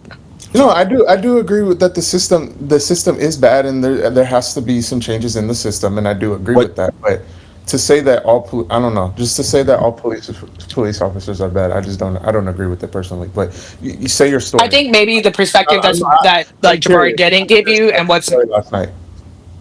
no, I want wait, to I hear know, it. but before he answers that, like I think perhaps what's not being said out loud is that like what Jabari kind of mentioned quickly, but it's like there would be a system that someone would be like, oh, like that's like the cops that would need to exist because human beings are notorious for doing the wrong fucking thing and getting away with it. But it would need to be a new system that is not what we know in real time in modern day and past history to be the descendants of what cops actually are, because I think part of it is also like the reason where that all cops are bastards came from is like it's because the evolution of the cop was from the runaway slave patrol. They weren't policing regular people who were doing bad things. And by regular, I mean white. They were policing runaway slaves and probably Indians, like American Indians. Like, therefore, it's like it can't be something good because it was based off of something very bad, right? So that's like almost like trying to argue that like slavery wasn't a bad thing because it's just a job. That's not the like No, it is not. They are Hold not on. equivalent. I'm not Before saying. you answer, I want to extrapolate her point because in the same way that in its creation, it wasn't used to police everybody; it was used to police a certain population. Yeah, It's what's happening in contemporary society right now. Donald Trump is not sending the National Guard and police to red states that have higher crime rates than any of these blue states, New York, or blue cities, New York, DC, Chicago. But he is doing that in New York, DC, Chicago because they have black mayors, because they have a larger percentage of black people. And there's a reason why you have black officers, Hispanic officers who are doing the bidding of the government instead of taking a second and checking their own autonomy, using their own competence, and maybe some of them who might be conscious as well and going, this isn't right and we shouldn't do this. yeah, This but isn't right. We shouldn't I do know, this. They're doing it anyway because they're following orders, is what I'm saying. Now, again, we're harping on this. Agree to disagree. I'm not here to try and change your mind. This is what I believe. for All sure, cops are bastards. You don't for have to sure. believe it. That's not from Isaiah. That's from the mouth of Jabari Terrell. But that's my belief. If we want to get to a place where we don't have, again, literally last week there was a fucking viral video of a black man being stopped in the car and the police officer punching through the window and then punching the black man. And that's Then not okay. they went to court and that officer was not found wrong of doing any wrongdoing because And of, that's not again, okay. the if you want to talk about the biggest baddest lobbying system for blue collar workers is the fraternal order of police, by all means. But what I'm saying is if we want to get to a more just society, the way that we criminalize or we look at criminality and how we handle it in America needs to fundamentally change. But give you an example of an experience that I've had concurrently in society where I was able to use my own authority and my provider was able to use their own authority to fight authoritarianism was the other night in the ER. We had two minors being brought into the ER for after they were arrested, right? Individuals below the age of 16. EMS provider comes up to me first and is kind of like, and not histrionic, but definitely like anxious, definitely kind of like, I'm not really sure what's going on. Basically gives me a story about how they were called to the scene to bring in these minors who were under arrest and the cops were being aggressive. And basically when they had asked to call the parents, the police gave the provider or the EMS provider the answer, hey, there we are the what do they call it, the custodians, because they're under custody. We don't need blah blah blah from the parents. I immediately, because they are in the ER, go, no, no, no. That's not how this works at all. We need to contact their parents. They're minors. First and foremost, we can't get consent to treat without the consent of their fucking parents. Second of all, what universe in any fucking country, in any fucking state, in any fucking city would you be in the presence of a minor in an emergent situation or in a adjunct situation where you don't get the parents involved? What type of mindset is that of a person, first and foremost, right? Not even getting into the fact that these people were not white, let's just say, and what's currently happening in the country. So my provider, who I am now friends with because I did not know her game, is immediately like, no, that's not happening. We first and foremost, I don't talk to my patients with cops in the room because this is none of your business. HIPAA, bitch, get the fuck out. We go in there, we talk to the patients, and long story short, the story that the patients give us is that they were riding a moped at night, it's the city, and the cops hit them on the moped, then arrested them. The cops were aggressive with us. Me being, because Donica knows me. She's been in parties with me at college where when the cops come to break up the party, it's us at the front saying, "What are y'all doing?" You know what I'm saying? I don't give a fuck what your badge says, nigga. You have no authority here. You know what I'm saying? And basically, we them educated blacks, bitch. You can't come in.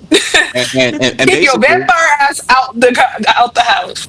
Basically, it resulted. Oh, that would be a nice. Anyway. In me calling the mom thinking I'm the police, going, and I'm saying, no, I'm a nurse. I want to make sure you understand your son is here in custody and woo, right? Mm-hmm. Handled that one.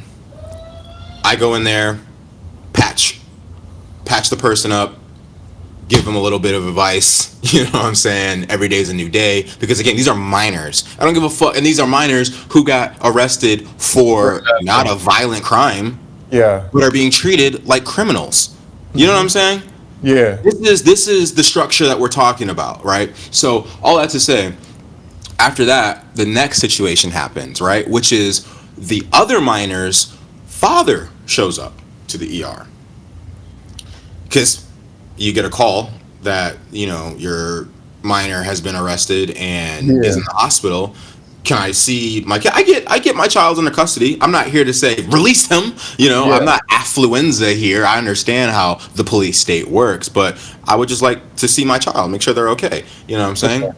So the police tell them they can't see the kid in the hospital. Me, who just read or is already finished reading the chapters in the Assata Shakur book where she was not only kept in or was fucked with by the police throughout her entire journey, from after being shot on the New Jersey Turnpike to having blood in her lungs to the cops fucking with her in the bed, trying to get her to confess to shit, not letting her see her mother, not letting her see her sister. And the only people who were able to give her any type of solace, any type of comfort, any type of advice were the medical staff. And immediately jumping into action. What law is that, sir? Because now, again, we're talking with like police officers. We're not talking with, the police chief or a lawyer. We're talking with police officers. And now we've gotten the administrator in there. My charge. I'm back. You don't have to go to law school, by the way. They don't need to know the law. Exactly. These people just make shit up, dog. They don't know what the fuck they're doing because there is not a lot of there's not a lot of structure to policing. It is literally, hey, 6 months, here's a gun. Wait, finish the story. Sorry. Yeah. So basically, at this point, the dad's outside freaking out, right? Of course. You guys, I've already used a little bit of identifiers, and I'll ask Buddy to, what time are we at? 1:43 to try to take that out. But basically, like, you guys can imagine what the ethnicities were. Because what is happening currently in today's time, where they are disappearing people and sending them to concentration camps in America? How fucking how and then how scared would you be if you were a parent, if you were a person of color and you were a parent and you find out your child is in custody and you can't see them?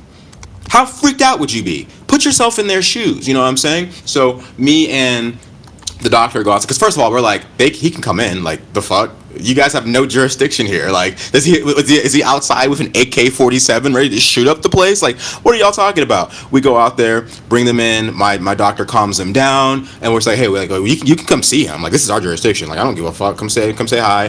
He is under custody, so don't do nothing crazy, but like, come say hi, right? So comes to the back. The police, and this would also piss me off, the hospital security, because this is also the other thing, the piece that really frustrates me, when people give this deference to authority for authority's sake. They have formed a line in front of this person's room and will not let the dad even see the kid. So now the dad is like, what the fuck is going on? He's going off. You know what I'm saying? The security is trying to talk for the police now, and they're younger than me. So and again, this is where it comes to like the like what you're talking about earlier, Isaiah, was that not all cops are bad, because, you know, some cops might want to be conscious and competent until they'll speak truth to power. Do you know what type of person you have to be in situations like this to be actively putting yourself at risk to speak truth to power? That was me. That is me behind the security guard going, hey, bro, shut up. The cops are here. What are you doing? Go away. You know what I'm saying? It's, yeah. Hey, cops, can you tell me what law this is? Because we just fucking Googled it, and there is no law that says you can't come and see your minor in the hospital just because they're under arrest. At one point, one of the cops is like, because they called their chief down. By the fact, we got their administrator down there. We got our hospital administrator down there. We're going at it. And then this is the part that pissed me off. Again, you guys know me. I'm like, I shouldn't be over there. Like, but my ass is over there, just like, I'm not. This is not okay, right? And the head Gestapo in charge basically goes, there are prisoners, so like we can't. And I go, oh, they're prisoners. What happened till guilty? Or what happened till innocent till proven guilty? Like, what are we talking about? What are we fucking talking about? You know what I'm saying? Now it's they. Now it's they are our prisoners. And all that to say, my patient was fine. He was taken into custody and he left the ER. This patient needed x-rays. This patient needed care. You know what I'm saying? At the end of the day, we were.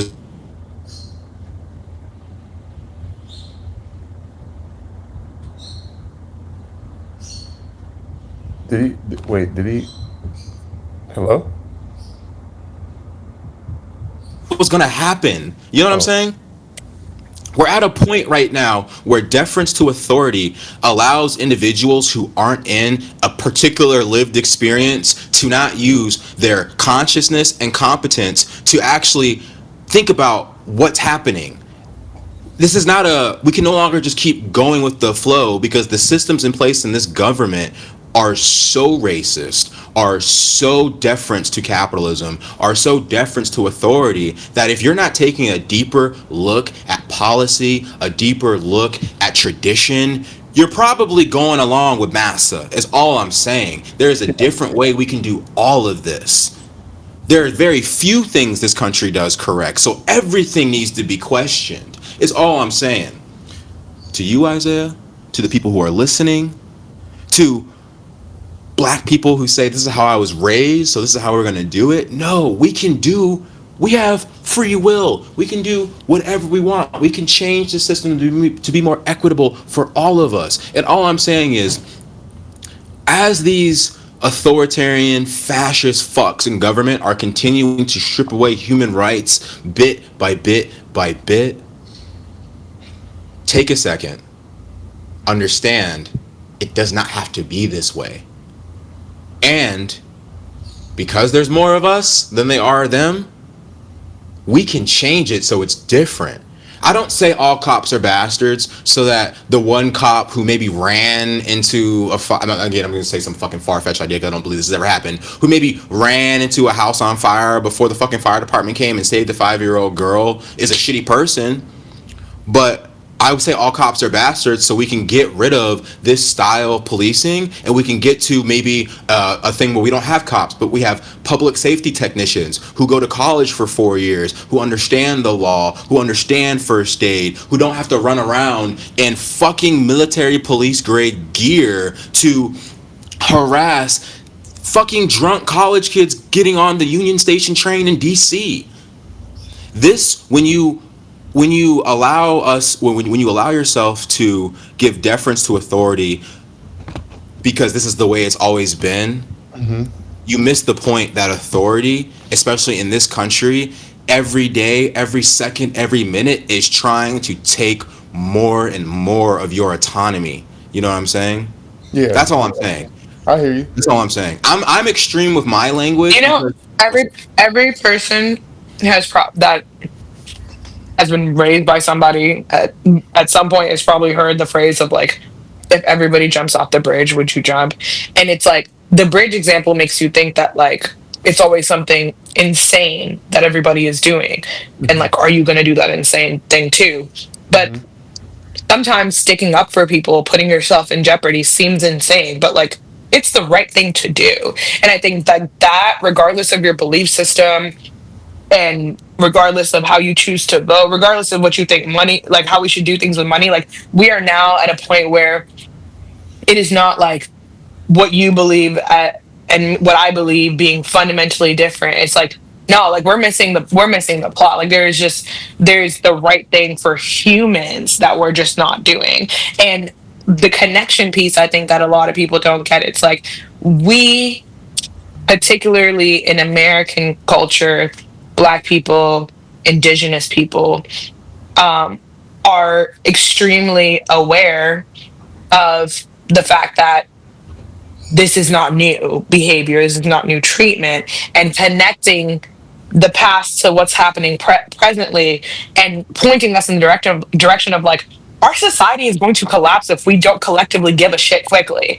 Like it is not all on the backs of our Congress people because they only do what we allow them to do. So us not knowing what's going on, us not participating in it, us not speaking up at jobs, us not doing things is ultimately failing our society.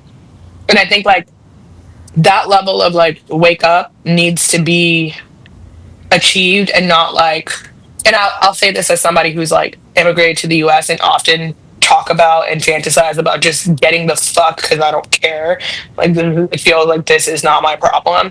But I also came here for a particular reason, and I've been able to actualize a lot of the things that I've needed to, but not without still being subjected to the things that the average quote unquote American person faces. And so I say that to say it's like no matter where you are on the rung, unless you're one of the billionaires, bro, you're on the chopping block. Like if you're not at the table, you're on the menu. and Like even that is that and even billionaires aren't safe eventually. That's why. But listen, it's funny because no, yeah.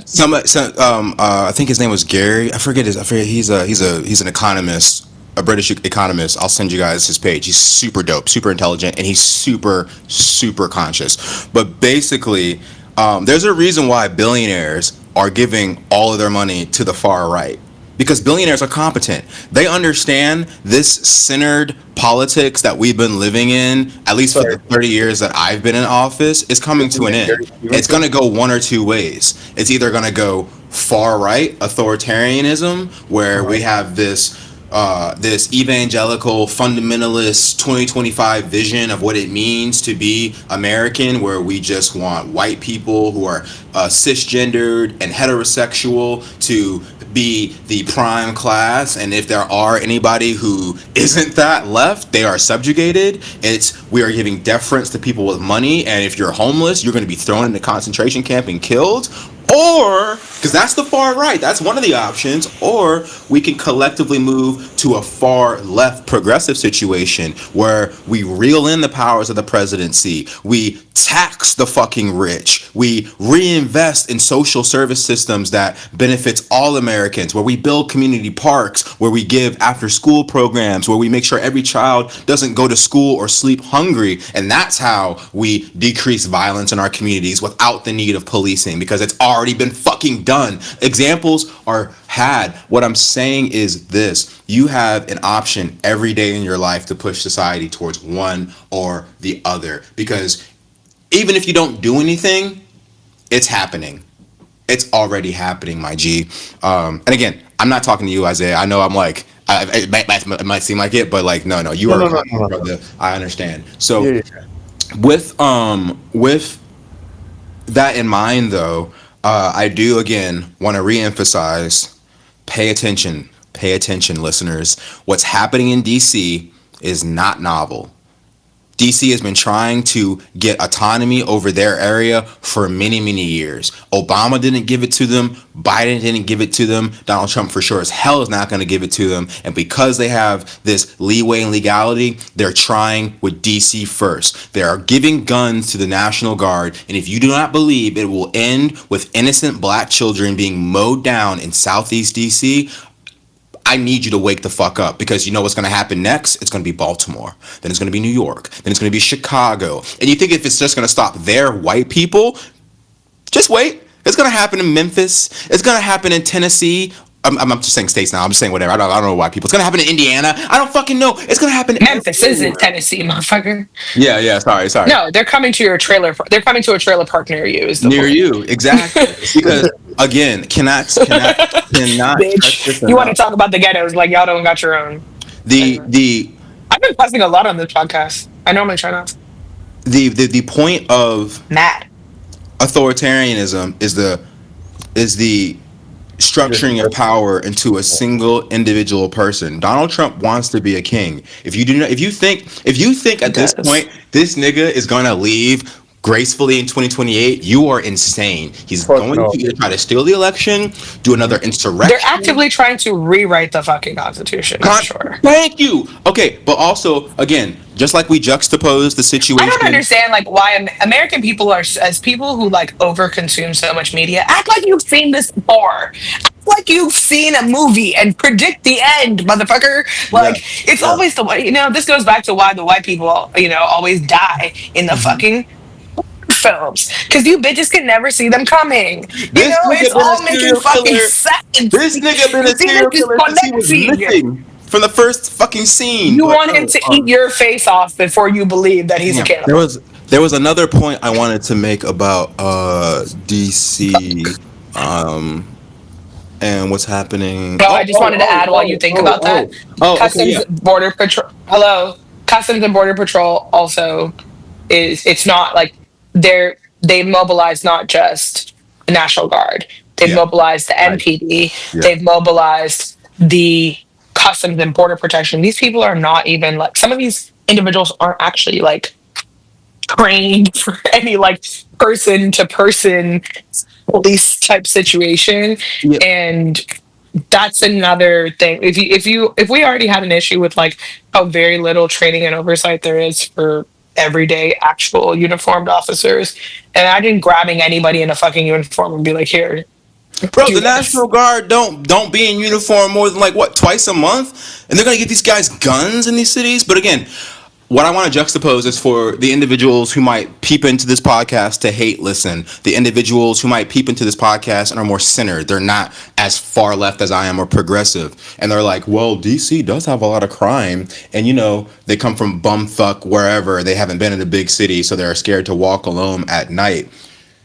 If you still think this is like about crime or about justice, please remember the man who is doing this pardoned January 6th insurrectionists who not only destroyed the Capitol, but killed police officers, who After they were pardoned, many of Why? whom were found out to be child sexual predators, they were murderers, and have done and listen, one of them even works in the fucking like a January 6th rioter works not rioter insurrectionist works in the Donald Trump administration. This is not about law and order. This is about authoritarianism. This is about white nationalism. This is about white supremacy. This is about keeping power in a small, concentrated group of people. White That's people. all it's about. And unfortunately, again, it is our black and brown babies who are falling victim to it. And it fucking enrages me. But again, prayers. If I got any young people listening to this, I know it's not fair. But again, as Asata Shakur put in her book, and it was actually an excerpt about how she was visiting Los Angeles, and they were smoking reefer, and they had pamphlets to hand out, and basically they witnessed some crazy shit that happened, and then they were all kind of too high to really like figure out what was going on, and they were saved by two Asian revolutionaries. And she came to this point where she realized she has, as a revolutionary, she has to always be on point. Basically, right now, I'm not saying don't find joy. Right now, I'm not saying don't find passion. But if you're in DC, if you're in LA, if you're in places that they've already deployed these forces, you need to be on point. Maybe it's time to stay in the house for a little bit, party inside. Even then, be careful. Make sure if you're again, we just have to be hyper vigilant because they're after us. They're after us. I don't want to scare people. I don't want you to cower in fear. I actually love what DC is doing with the protests and the go-go, and you were playing music. We have fealty in numbers, but if you're going to go join these things, start reading up on guerrilla movements, reading up on protest movements, because there are tactics that we can use. There are people who have done this before us. We are not alone, whether it is in contemporary society or throughout history. You are not alone. We are fighting for you. We love you, and we are going to overcome. But let's get into some quick fire shit that happened this week so that we can get into our health topic and get out of here because we're approaching 2 hours. But just some real shit that I need to really juxtapose again on law and order. For those of you who are still mistaken that Donald Trump gives a fuck about law and order, he just moved Ghislaine Maxwell from a maximum security prison to a fluffy ass prison where prisoners in that prison are saying she shouldn't be here. She's a child fucking predator. Donald Trump is a fucking pedophile. The U.S. Congress is starting to get some of the subpoenaed Epstein files. Do not let off the brake or off the gas on this situation. We must figure out all the people in government, the people who are high in the money market who are victimizing children. Because again, all we know right now, all we have to the public knowledge is that we have Ghislaine Maxwell and Jeffrey Epstein. There was clients, niggas. There was more clients than just Donald Trump. He might have been the main client, but this was a sex trafficking ring. And as far as I'm concerned, I never heard no sex trafficking ring that didn't have people they were selling kids to. I watched Taken. You know what I'm saying? I've seen that shit. It's in my opinion, it's one of the worst crimes you can do, and it makes perfect sense that the person who would do those types of crimes is also the person who's bankrupting and destroying America. So yes, justice for the victims, down with all sexual predators. Ghislaine Maxwell should be buried under the fucking jail, and it is quite indicative that Trump moved her to a softer jail without us finding anything new about the case. Doesn't that seem a bit suspicious? Very. Okay. Next. Odd. What an odd thing to say. Next, I want you guys to Wait, understand. I just want you to know. Uh-huh. Hold on. One, I'm getting sleepy. I needed you to know that. That was the first thing. We're The winding down. second thing, literally. But don't look at me like that, Isaiah. I'm tired. Isaiah's like, what you mean sleepy? Like tired? What you mean by that? Damn, you be talking for so long. The point comes, goes. I make another point. That one be going through. I'm like, shit. I had so many good Strix moments. Jabari, it's fine. It'll come back to me Okay, cool. when the So what I'm the gonna say juices are next. flowing. But no, I wanted to know was I had there's something I do remember. Calm down. Slow down, Savannah. What's the next topic? That was my question. Okay. The next quick fire fact that I want you guys to pay attention to is Oh, it's a Newsmax fact. and Okay. Fox News both lost defamation cases against Dominion voting machines. Literally, they had to pay there, and then also Fox News got another $2.1 billion lawsuit that they're currently fighting against another voting apparatus. So pay attention to the propaganda machines. Fox News is not an information network. They are a propaganda state TV network, and they have been proven to be that in court. Donald Trump lost the election. He's a criminal. All those people on Fox News are criminals. All those people on Fox News are agent provocateurs. Do not listen to that shit. Turn that shit off when your parents are watching it. I'm looking at you, white people. I'll turn that shit off when your loved ones are watching that. I'm looking at you, some black people. I be in these hospital rooms. I see what the boomers watch on TV. Turn Fox News off. It's poisoning the minds of an older generation and poisoning the minds of a younger generation. Okay, last episode we talked about the Nelk Boys and how there's a new right-wing channel of online news personalities. Fuck all those niggas. Fuck Charlie Kirk. Fuck Benny Johnson. Fuck the Nelk Boys.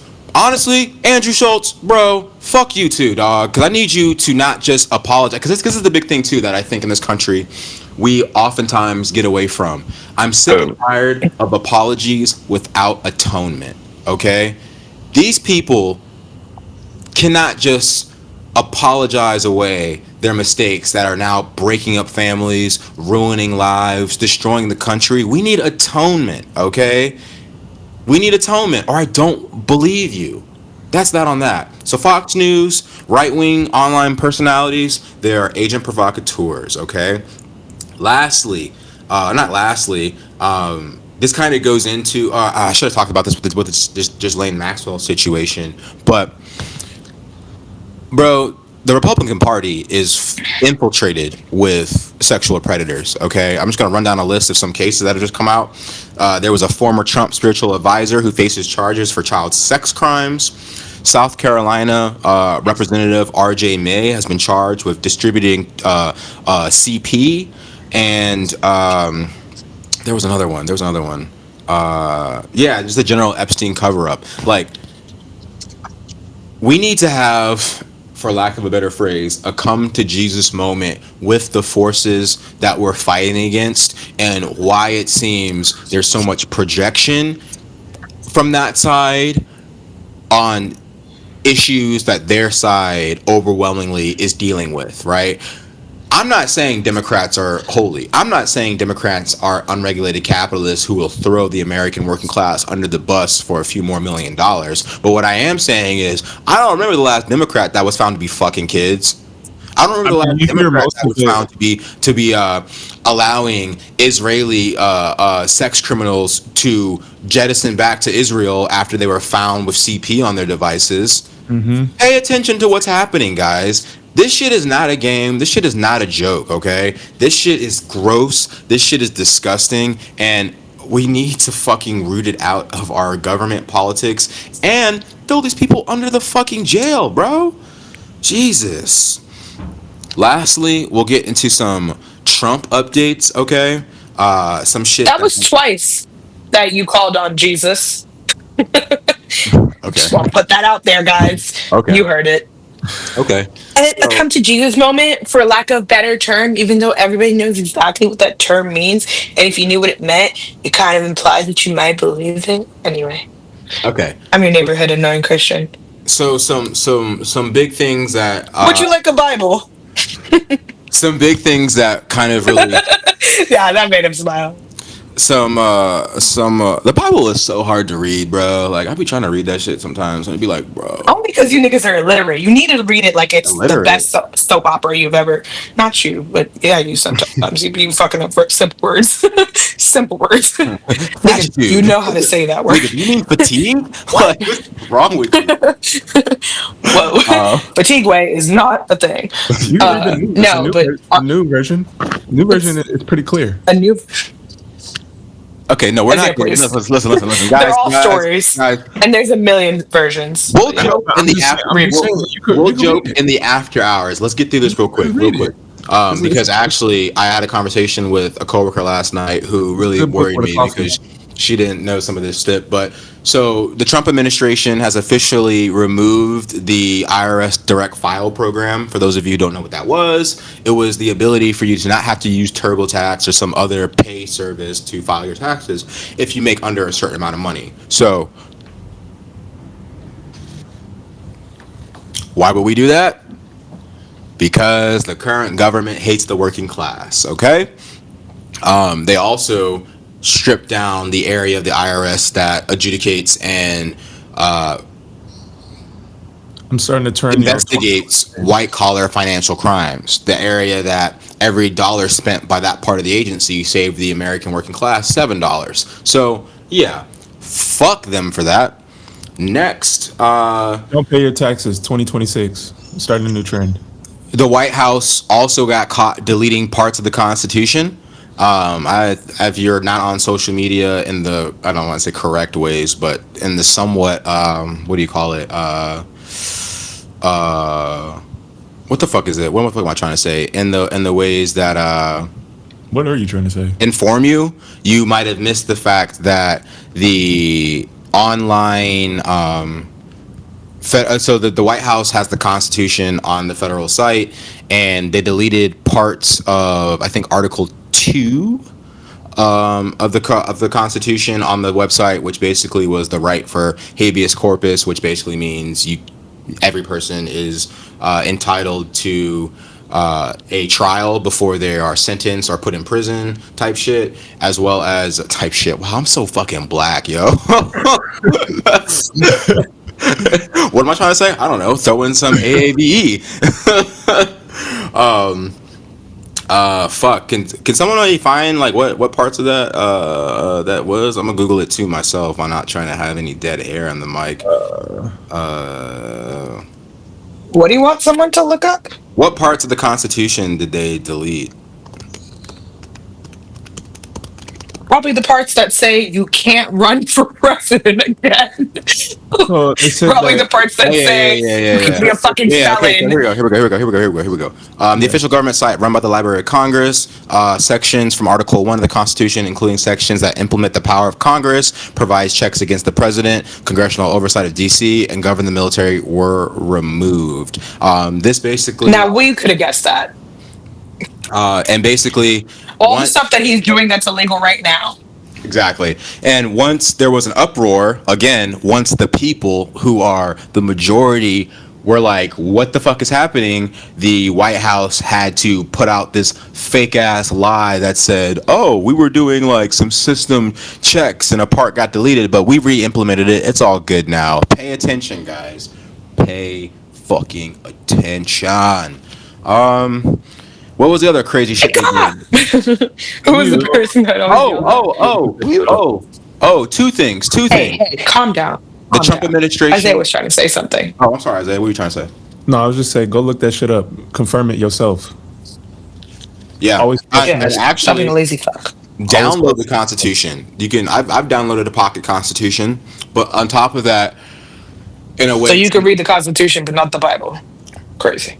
Hey, the Constitution will go ham. Look, it will be helpful for you in your I believe in opinion. the separation of church and state, so I Yep. definitely will read the Constitution before I read the Bible. I'm But But saying that in, was not ter- the point, and you know in it. Don't terms be of obtuse. spirituality and religion, yes, the Bible can help you. But in the state of today's government, the Constitution will help you. But proceed with your. That shit look crazy as fuck, I'm and you trying. better not do it again before somebody come up and I'm try to trying take to. you up on I'm your trying to offer, become an obtuse nigga. angle, No, but yeah, he was So, definitely about to become somebody's angle. the other, the other, Hey, hey, hey, the, slow the other down, slow two. down. The only fast thing was a joke, okay? I was joking.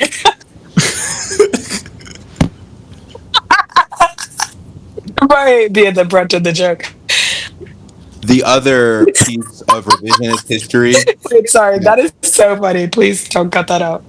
I'm not cutting shit out. The other piece of revisionist history that I want us That's to weird. pay attention to is the fact that the Trump administration has defunded PBS and is now implementing Prager University, which is not a fucking university. It is a right-wing propaganda think tank put on by the Heritage Foundation to delude young people about the true history of America. And in fact, it is it's getting called so Prager. far widespread that certain states, such as Florida, Illinois, Arizona, are wanting to implement it into course curriculum. So you guys are millennials. You know we didn't really learn about the true horrors of slavery in America until we got old enough to do our own research, but at least we learned that slavery was bad. Listen to this shit. This is an excerpt from PragerU, the shit that they're trying to replace PBS with. That shit sounds like a Society plantation name. Slavery is as old as time and has taken place in every corner of the world, even amongst the people I just left. Being taken as a slave is better than being killed, no? Before you judge, you must ask yourself, what did the culture and society at the time treat as no big deal? That is a lesson on Christopher fucking Columbus from PragerU University.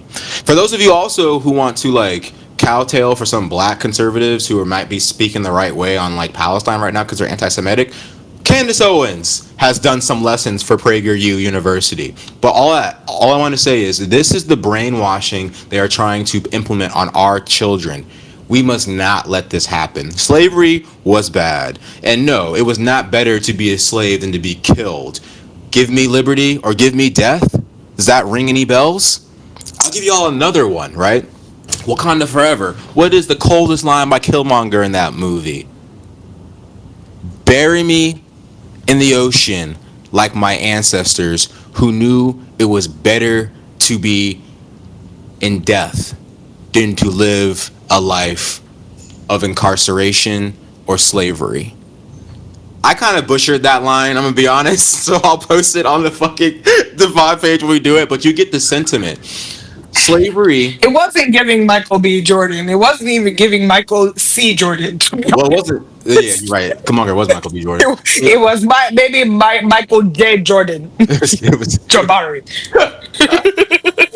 that was hilarious. It wasn't giving Michael C. Jordan, let alone Michael B. Jordan. That was hilarious. Fuck you. I hate you sometimes. No, I don't. I love you. But words are powerful. Wait, can I just tell you that a funny thing that I know you don't hate me, you can never hate me. Also, if you did, God would strike you down.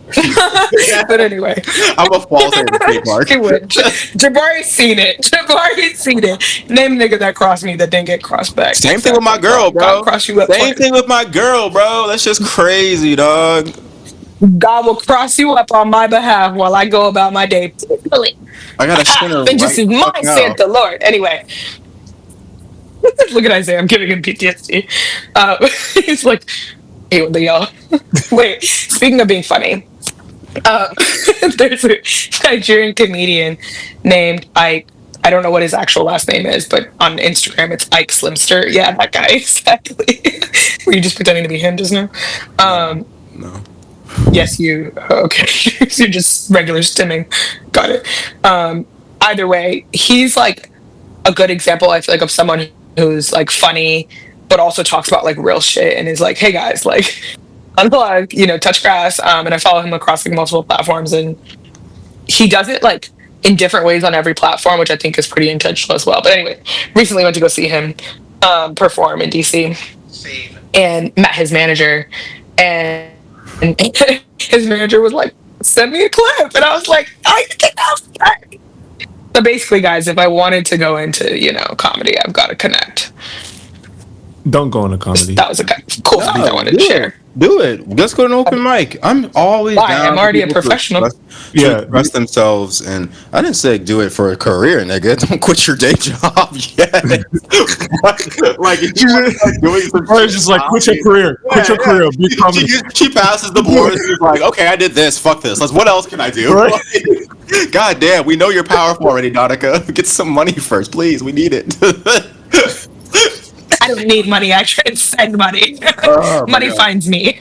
Okay, so yes, so PragerU is bullshit. PragerU should not be anywhere near a fucking classroom. PragerU shouldn't even be allowed to make videos on YouTube. But that is the type of misinformation that the Donald Trump administration is trying to implement in our most sacred channels of information.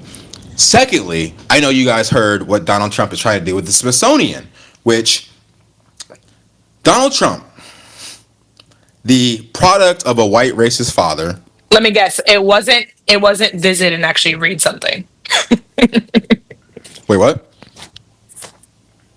Oh, he can said, read? I didn't know he can Guess read. what he's trying to do with... I see the confusion. Yes, correct. That is confusing. I didn't know he could read. It's okay. Me and Isaiah got the joke. Move on. Okay, cool. Because the listeners will get it. I'm in here just raging. But basically, Donald Trump wants to Blow down. rewrite Smithsonian museums to fit the interpretation of history that he likes. And currently on oh my God, Abby Phillips' show on CNN, she has to argue with the likes of Ghislaine Maxwell and other lost white people and educate them on the history of chattel slavery in America, which is literally a different style of slavery that has happened from every other culture and community in the world. Why are we educating white people on chattel slavery in general?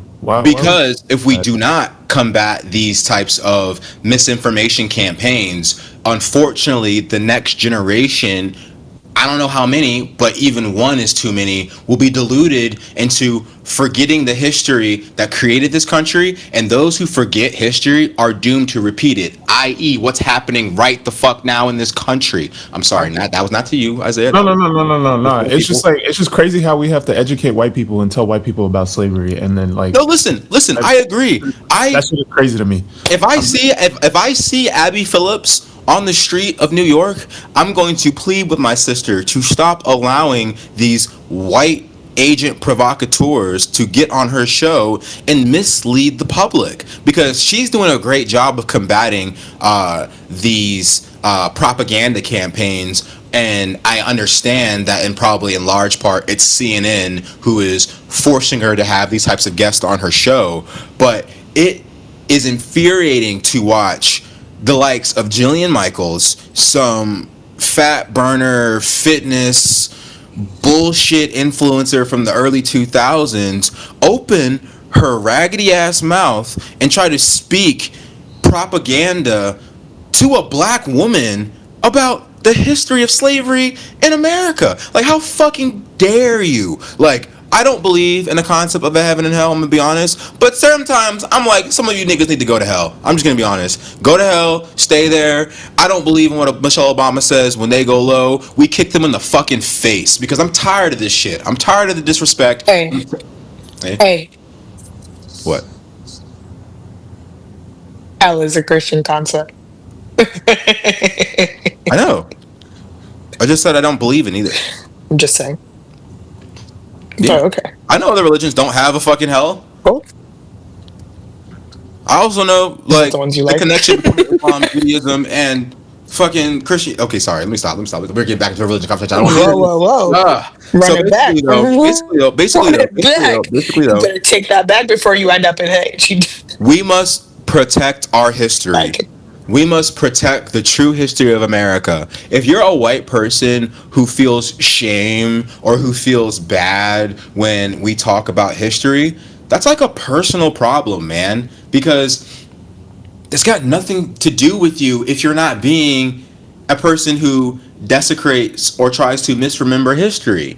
And that's the funny catch 22 when it comes to this portion of white America who has internalized this like level of guilt with their ancestors. You know what I'm saying? Like, we oftentimes capitulate about how black America as a whole will feel this collective shame when one of our celebrities does something crazy, right? And it's that parasocial relationship. When Bill Cosby got found out to be a serial rapist, niggas were like, oh no, this is such a bad look in the black community. I'm of the mindset of like, what the fuck did Bill Cosby got to do with me, nigga? I don't give a fuck. That's that terrible, man. That's I ain't touching nobody inappropriately. I think white people should have the same feeling when it comes to some of their ancestors. Wait, but also, can we pause? Can I pause to make a comment on that? ¿Por Which part? qué? ¿Por qué? The way that man would turn his head and smile was always creepy. Yeah, yeah, Get, yeah, gotcha, and his like hands on your thigh, and you're like, wait, yeah. But what? listen, and it's funny too because we don't even need to like give the white people who feel this way an example of what it is to not have that guilt because the white people the white people who are allies and the white people who are anti-communist, or anti-capitalist, who are for human rights across not just this country but the entire world, don't feel that guilt. Nigga, I don't give a fuck about George Washington. I don't give a fuck about Thomas Jefferson. The niggas owned slaves, raped slaves, and like, what the fuck? They were terrible human beings. Okay, like, what are we talking about here? Now, I think the ironic part is when those same white Americans who don't want to learn and or who don't want to know and then learn the lessons from the past are just prolonging that feeling of guilt for future generations. You know what I'm saying? Because what they're doing right now is extending the long history of white nationalism and persecution of minorities in this country by getting on national television and trying to rewrite history. They're doing the exact thing they're trying to run away from. Isn't that ironic? Isn't it ironic? It's like rain on a rainy day. It's a free ride. Sorry. If you At don't the get beginning of the podcast, you do such a great job of like, asking questions and curating. And then like at a certain point, you're like, it's called being it's really great. neurodivergent, okay? um but yeah, Yeah. and then But except you got other neurodivergent people on here. So I don't know how long you thought we was gonna stick around. No, I'm joking. We're with you. We're locked in. At least one of us is locked in. Me and Isaiah. listen, We have a secret signal. hosts be dropping from this podcast like fucking flies, okay? But Wow. lastly, No. First of all, wait. How long have Isaiah and I been consistent? Okay, can we get a little bit of? no, I appreciate everybody. I appreciate you both who come on this pod and engage with me. I love you guys. Lastly, though, Trump met with Putin in Oh, so Alaska, sweet. and it was weird. That nigga wants to be a dictator, but I'm tired of talking about the Trump administration, the Trump regime, It wants to be the a Trump dick. fascists. Or- Let's wind down, okay? Let's get into our actionable steps, then we'll get into our health topic of the week. So again, a very long episode, but in my belief, right now, our actionable steps are these, okay? We need to continue to raise our level of consciousness in all avenues. So that means reading up on Palestine, reading up on the true history of America, reading up on the Constitution. And in my personal belief, if you're black and you feel afraid, if you feel powerless, start reading up on the history that was stolen from you. Again, Can I ask you a the question? autobiography of Angela Davis, the autobiography of Assata Shakur, How Europe Underdeveloped Africa, Malcolm X. These are great books to start, to become initiated, to realize that a lot of the questions you're asking, why is this country this way? Why can't we ever get to a better place? Have some pretty simple answers on how we get there. I think we try to, especially when white progressives who have an air of pretentiousness when they speak on these subjects can make a lot of people who are being introduced to these topics a little nervous. Don't let that dissuade you from joining the conversation, because a lot of times, in my opinion, the simplest answers are the answers we need, right? How do we make this country better? Free healthcare. How do we protect young people? Make sure all young people can eat free in school. They have after school programs. How do we afford this? We tax the rich. Like these answers are well known, and when you start reading up about how people 100 years, for the last 100 years, the last 140 years, the last 200 years have been discussing these concepts in much greater depth than they're had on any television program, you'll realize, oh, we can do this. We just need more people to know that we can do this. So that's that. Actionable steps. Raise our consciousness level. Secondly, tighten up. Okay? If you're in one of these cities that currently has National Guardsmen, police officers, customs officers, ICE deployed, we got to tighten up, okay? I'm not saying don't find joy, but be careful where you choose to find it. We cannot be sloppy on the train station. We cannot be sloppy on the street, because these Gestapo forces, and again, check the podcast, they are victimizing people for harmless behavior. Just saw a video of a young black girl being abducted by the police because her and her friends were a little drunk on their way to the Union Station. Every account that we've heard so far about it was that they were just a little drunk. They weren't vomiting. They weren't falling over. They weren't breaking shit. I believe that still wouldn't like account for them to be manhandled and arrested the way this young woman was, but that's what they're doing. So tighten up, my people. Third, actually, we need. I think those are two. A third. Start getting ready for elections. We have an election coming up in Virginia for governor. We need to vote blue because the current black woman who is the governor of Virginia, was it? She the governor? Was it governor race? Yeah. Yeah. Because it's a black woman and a white woman. There's the white woman's the Democrat, black woman's the Republican. Current lieutenant governor. Lieutenant governor. Thank you. Okay. We got to vote the right way. Winsome Earls. Call her by her. Yo, can I ask you about that though? Like, The Republican Party needs to die. Go ahead. What's up? because there's some people like there's like I guess there's like this big movement or like just people just saying like instead of like doing that like they should get their passport and leave the country. Like that doesn't really like solve anything, no? No. Yeah. Okay. Because the problem with that ideology, in my opinion, is that you forget the imperialism piece. Like you are gonna run away to another country, and you don't think America, who is currently sending 3 warships and 4,000 Marines to Venezuela, Exactly. won't be right on down the course. No, we must stop authoritarianism here because it will find you wherever you go. The Nazis didn't stop in Germany. You know what I'm saying? Yeah, they moved out throughout. Yeah, exactly. So yeah, no, Yeah. I don't believe in the belief of running away. I get the sentiment, I get the feeling. Yeah. Unfortunately, it's not an option that's available to most people. And secondly, I don't think it's the correct move. But that's my opinion. So that's our actionable steps. Raise your consciousness level, tighten up, and get ready for these upcoming elections because we need to show out. Okay, I see people starting to get back into those conversations about, oh, Gavin Newsom isn't going to be the person who, frees us from whatever because he's going to do the same shit as Donald Trump. That's bullshit. He won't be an authoritarian. He might be a hyper capitalist, but he won't be an authoritarian. And we need to go further in the conversation. Okay, you don't want Gavin Newsom? Who are we writing in instead? Okay, we need to get rid of the pretentiousness and come with the answers. All right.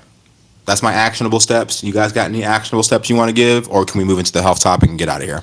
No, I think that you made it sound perfect. I mean, just have solutions is the really big thing. Like just I Don't be love it. complaining. Have Have solutions. I Okay. hate, you know how like you hate when somebody comes to you and then they talk about all the things that you've done wrong, but they have no solutions to your problems. Like Facts. that's what I hate. I'm like, bro, have solutions. Like, don't be telling me what to do wrong. Like, okay, cool. Like, I need the advice, I need the wisdom. Cool, but like, have a solution for me. Like, if you see something that's wrong, tell me how to do it right. Because if I don't know, because you might know something that I might not know, and it might be something that's be good for everybody. Just have Preach, solutions. brother. Yeah. Preach, brother. So yes, that's our. I love it because you gave me 4 actionable steps now, and I'm a quad. So we are going to increase our consciousness, tighten up, get ready, and then what, Isaiah? Have some motherfucking solutions. Have some motherfucking solutions. All right. So our health topic of the day, or the week, or the month, or whatever the fuck you want to fucking call it, is self care. My girlfriend brought this up recently to me, and it did really strike a chord with me. And I feel like a lot of times on this podcast, we've talked about different ways to take care of yourself, and we haven't really talked about how sometimes the idea of self-care has been co-opted by capitalism to mean treat yourself with different types of remedies or functions that maybe take you out for a few steps. And what I basically want to explain is my belief of what self-care is, and it comes in a variety of different forms, but I do feel like self-care is not just finding something that takes you out of your world as you know it. I do believe that's a piece. We need hobbies, right? During the pandemic, we talked about how many adults don't have hobbies. They don't have something that they do that brings them no monetary value, but it brings them spiritual, it brings them mental, it brings them physical value.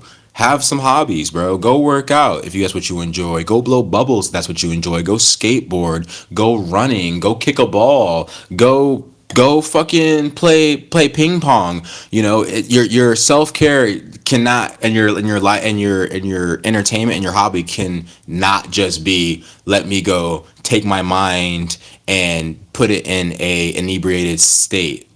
That's drug use, okay? And again, I'm not about to say drug use is bad. I partake myself. But what I will say is that there is a difference between I numbing just yourself and filling yourself. Pause. That sounds kind of crazy, but you know what I mean. You know what I mean. You know what I'm saying? It's a thing that's very very missed, and it brings me up to a conversation that was happening online recently, where somebody was making fun of these 40-year-old black men who were playing in a recreational football league, and it disgusted me because knowing there are so many different people in my age group and older who don't have hobbies, whose idea of winding down is pouring a glass of scotch and sitting in front of the TV and numbing themselves. I would love if they had an ability to go out, gain community, gain a little bit of exercise, and start increasing levels of serotonin and endorphin. So that's one piece of self-care. There is another piece of self-care that is doing the correct things for your body, eating fruit, drinking water, getting enough sleep. Some of these things are harder to do for others, depending on your individual situation, but we need to strive to do some of these things to make sure that the country that is trying to kill us every day through stress isn't fighting a battle without any resistance. You know what I'm saying? That's crazy that you say sleep, because especially in the United States, we're the number one country that like have the most people with lack of sleep. They did a study and they showed that most Americans, they only sleep about like 4 to 5 hours a night, which Yeah. I'm like that's alarming. And then That's they say alarming, that but it goes hand in hand with America being the hegemon of capitalism, hustle culture. Me and Donica were walking around New York this past last weekend, and Donica, how many people were just trying to blow past us like they have something to be or is more important than the rest of us? And I'm not saying people aren't busy. I'm not saying you might not be, everybody. but what I'm saying is everybody, nigga, like relax. Take a second. Like everyone would have rather not. Damn, nigga, your connection is shitty. Okay, we Can you not hear me? hearing shit you saying. Oh, I said everybody would have rather knocked us over than just slow down. Yeah, Yeah. Don't Yeah. know? No, no, we heard you. We heard you that time. We heard you that Yeah. time. We didn't see your mouth moving with the video, but we heard you. So yeah, no. Hello, can you see me moving now? So Is my mouth moving now? and then I think the next piece comes with the information that we're taking in. Oh, You got to fact. put the phone down, people. Doom scrolling,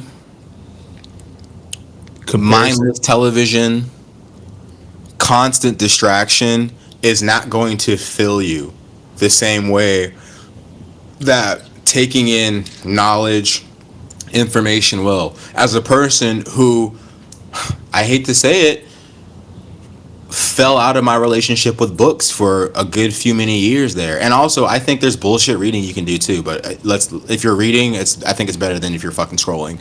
But I do believe, and let me speak specifically for Black Americans, that if you were like me, you are outside in a constant state of rage. It's very hard for you to not put A and B together equals C when you walk around and you see certain things in society. Fall back in love with reading, because at times when maybe it's not appropriate for you to bring up these conversations because it is a point of recess for maybe your loved ones, the greatest conversation you can have is with a revolutionary from the not so distant past.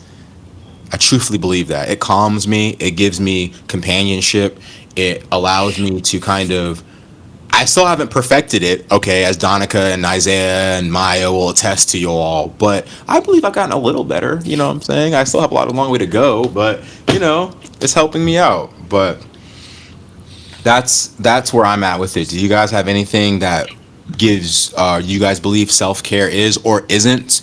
And yeah. Honestly, for me, it's really been the gym the past couple of months for me. Like, not like I feel like I'm at a point with the gym where I'm not into like in it for the vanity now. It's more for the long term like benefits. Especially like working in the hospital, seeing you working in the hospital, seeing the vast amount of Americans that are either overweight due to their either their choices that they've made, them not knowing, or just not even really like I don't want to say like trying, but they know that like it's wrong, but like maybe they just haven't had the right person in their corner to like be an advocate for them. Just for me now, like I definitely want to keep with the gym and then like help others like find a way to make time to like go outside, work out, and make it a priority. Because like I've noticed a lot of people, including myself, because I used to say like I never had time to go to the gym. You always have time to go to the gym, even if it's like for 60 minutes. Me personally, I go a little bit longer, just because of my own personal reasons. But even 60 minutes, like not too many people go to the gym for 60 or for 60 minutes, 90 minutes, and that's all you need. And little by little, change your diet and everything like that. Like if you are in it for the vanity, like which I mean, if that's what you want, just little by little, not comparing yourself to other people. Are you laughing at him? What was that? No. What? Okay, all right. But to kind of extrapolate what you're saying too, and give people who are like, but I don't want to go to gym, I'm scared of the gym. Go Yeah. outside, go for a walk, exercise. I think people oftentimes harp on specifics, but I think what Isaiah is saying is move your body. Get up Yeah. off the couch, get up off the bed. If you don't have access to a safe outside, get on your stoop. I've lived in almost every type of city, every type of community. There is ample and available opportunity for you to get some exercise in, to get some sun in. Take Yeah. opportunity of it. Even push-ups, sit-ups, like doing anything that can get your body active, blood in your muscles, like just get up, like I That's- think it's gonna get harder as you get older. I think another piece that like you were speaking about the vanity of the gym. if you don't use it, you lose it. Oh, Yeah. for sure, for sure. A part of the vanity piece that you were talking talking about that has now changed to like a wellness piece for you, I think that a lot of people misunderstand the benefit of healthy habits, right? So even if you start out in the gym for a specific vanity piece, I think oftentimes people find out that they've, even if it's unconsciously, built a healthy habit that when you fall out of it, you realize how much less healthy your life is when you don't have it. As somebody who has been working out since I was 16, that doesn't mean I've been working out the same way I've been working out since I was 16. At first, I started because I wanted a six pack and I felt like I was a little fat. I fell out of it in college and realized my life was getting off track. Got back into it in college. I fell out of it again when I was in nursing school, got back into it. And every time, I can honestly say, when I had those healthy habits, I feel more emotionally controlled. I feel more productive in my day to day. And it is a beautiful thing to do, to build. Also, I think one of the things that hobbies, exercise, help you build too is community, because that's another piece of self-care. We are getting far more isolated in our day-to-day lives. We are able to sit on screens, we're able to order food, we're able to order necessities of life, clothes, not have to go out shopping, and it's making people far more disconnected from every from the reality that we're all more similar than we are different. So Yeah.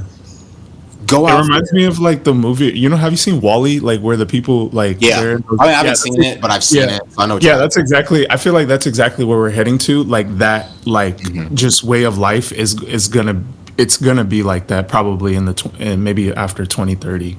And that to me that's pretty alarming. And I think the thing about community that also it benefits, because the piece when it comes to self-care that I'm still struggling to implement in a real way is therapy, right? And it's Oh talking yeah, to somebody who is not a part of my day-to-day life and can give me a very unbiased take on what I'm experiencing, whether it's personal conversations, personal beliefs, or personal identity. But I do believe by having community, you get a small piece of that by being able to talk to loved ones, to friends, and build new relationships and community and new situations. You know what I'm saying? One of the things that I've always been blessed with my ability to have, and I think in large part it was my mom who forced me to like go out and talk to people when I was younger, is my ability to make friends. And right now on this podcast, I'm talking to two friends who I've met at later points in my life who have become integral aspects of my life. You know what I'm saying? I've met a new friend in New Jersey who is turning into an integral part of my life, and I think that's beautiful. And I think when you isolate yourself, when you don't love yourself enough, you remove the ability to build these connections that I think make us better human beings at the end of the day. But yeah, we're at 2 hours and 45 minutes. So Donica, do you want to bring in any piece of self-care in before we get to content of the week? My self care will always be to book the flight, take the trip, get in the car, pull up. Is that self care? Does that count? I don't Yeah. know. If Because I that think if that doesn't count, and you want something that doesn't cost any money, my other piece would be you should really just aim to stop caring so much about the wrong things and reserve your energy. And you might notice that you even have more capacity for the shit that actually matters. facts. what I love about Take that. your assertion, the book, the trip, I think goes into community and goes into hobby though too. When you're booking the trip, I think if you're doing the part about caring about things that actually matter and things that don't matter, you get a more real life experience in the country or in the state or in the town that you visit. It's that Anthony Bourdain philosophy: be a traveler, not a tourist. Don't just go stay on the Hmm. resort.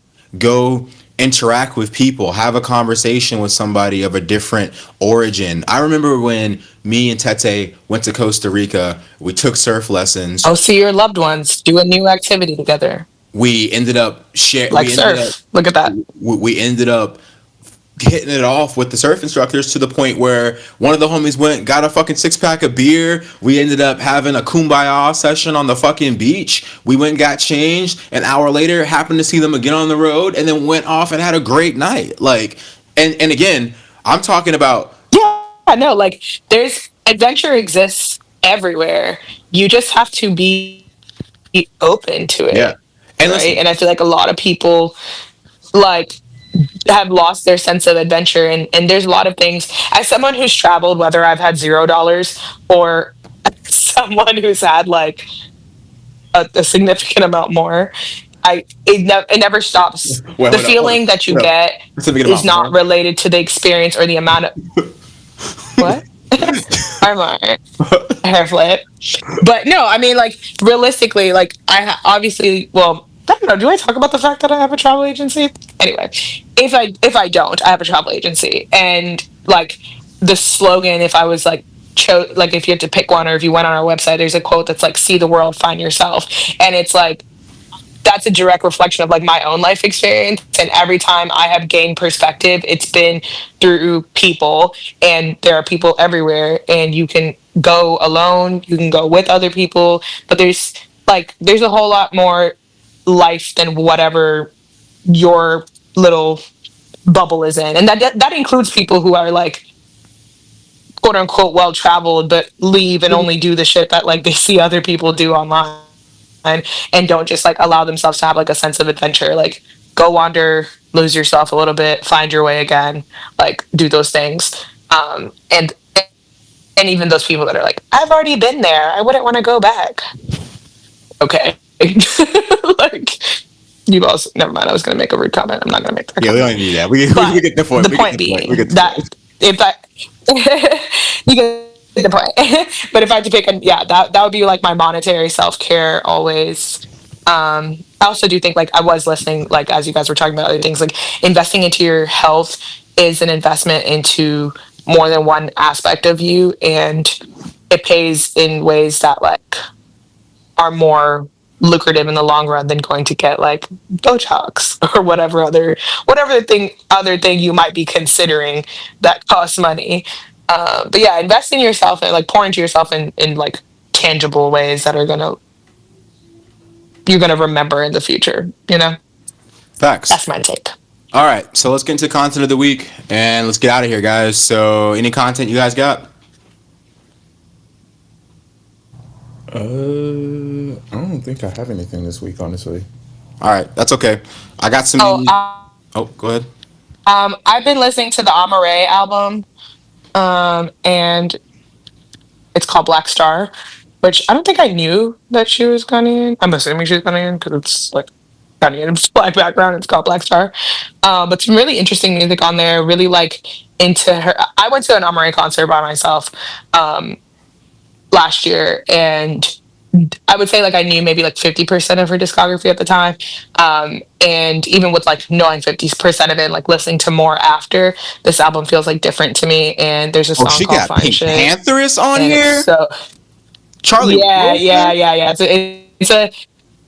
yeah. It's a different ass album. Like I fuck with it. So yeah. You know, I'm training. September Play Fine 17th. Shit. I got. Play Fine Shit. Play Fine Shit. It's on the 17th or the 7th. You don't even know. It's the 7th. Whatever. Okay. Either way, I'm gonna be Don't there. look shocked. I'm gonna be there. What? Are you sure? Because it's next week. I'll call It's out. I don't next give a week. fuck. First week, I've been Not to worry, practicing. stress. I've been practicing. But Should I pull up? yeah, nigga. And don't, you can't pull up and be behind me and doing shit, pressing buttons. but That no. was you, Jabari, not me. You were But the one behind me pressing buttons, little nigga. You see how they come and they try to rewrite the story. Let me tell you guys there very quickly, okay? Okay. Jabari and I found that not No. only We'll are talk. we We'll talk. We'll best talk. friends, We'll not talk only after. do we We'll like talk music. after. We'll talk after. We'll talk No, after. this is We'll talk this after. is a fun fact to share with the podcast. It's I'm content not for the going to week, tell the though, whole bro. story. And I'm I'm just trying to get out of here because we're at telling the 2 hours people. and 52 minutes. Unless you guys want to give me This is $15 content. to pay for this. New music. I Look, got now he Metro want to Boomin, run. Gunna, Tyler the Creator, Burna Boy. All dropped albums. They're all good. Go listen to them. This is Bullshit for Your Health, the most balanced podcast in the world. We love you guys. Stay strong. We will defeat the fascists. We will create and build a country that we can all live safely in. But love you. See y'all next month. Black Liberation Army forever.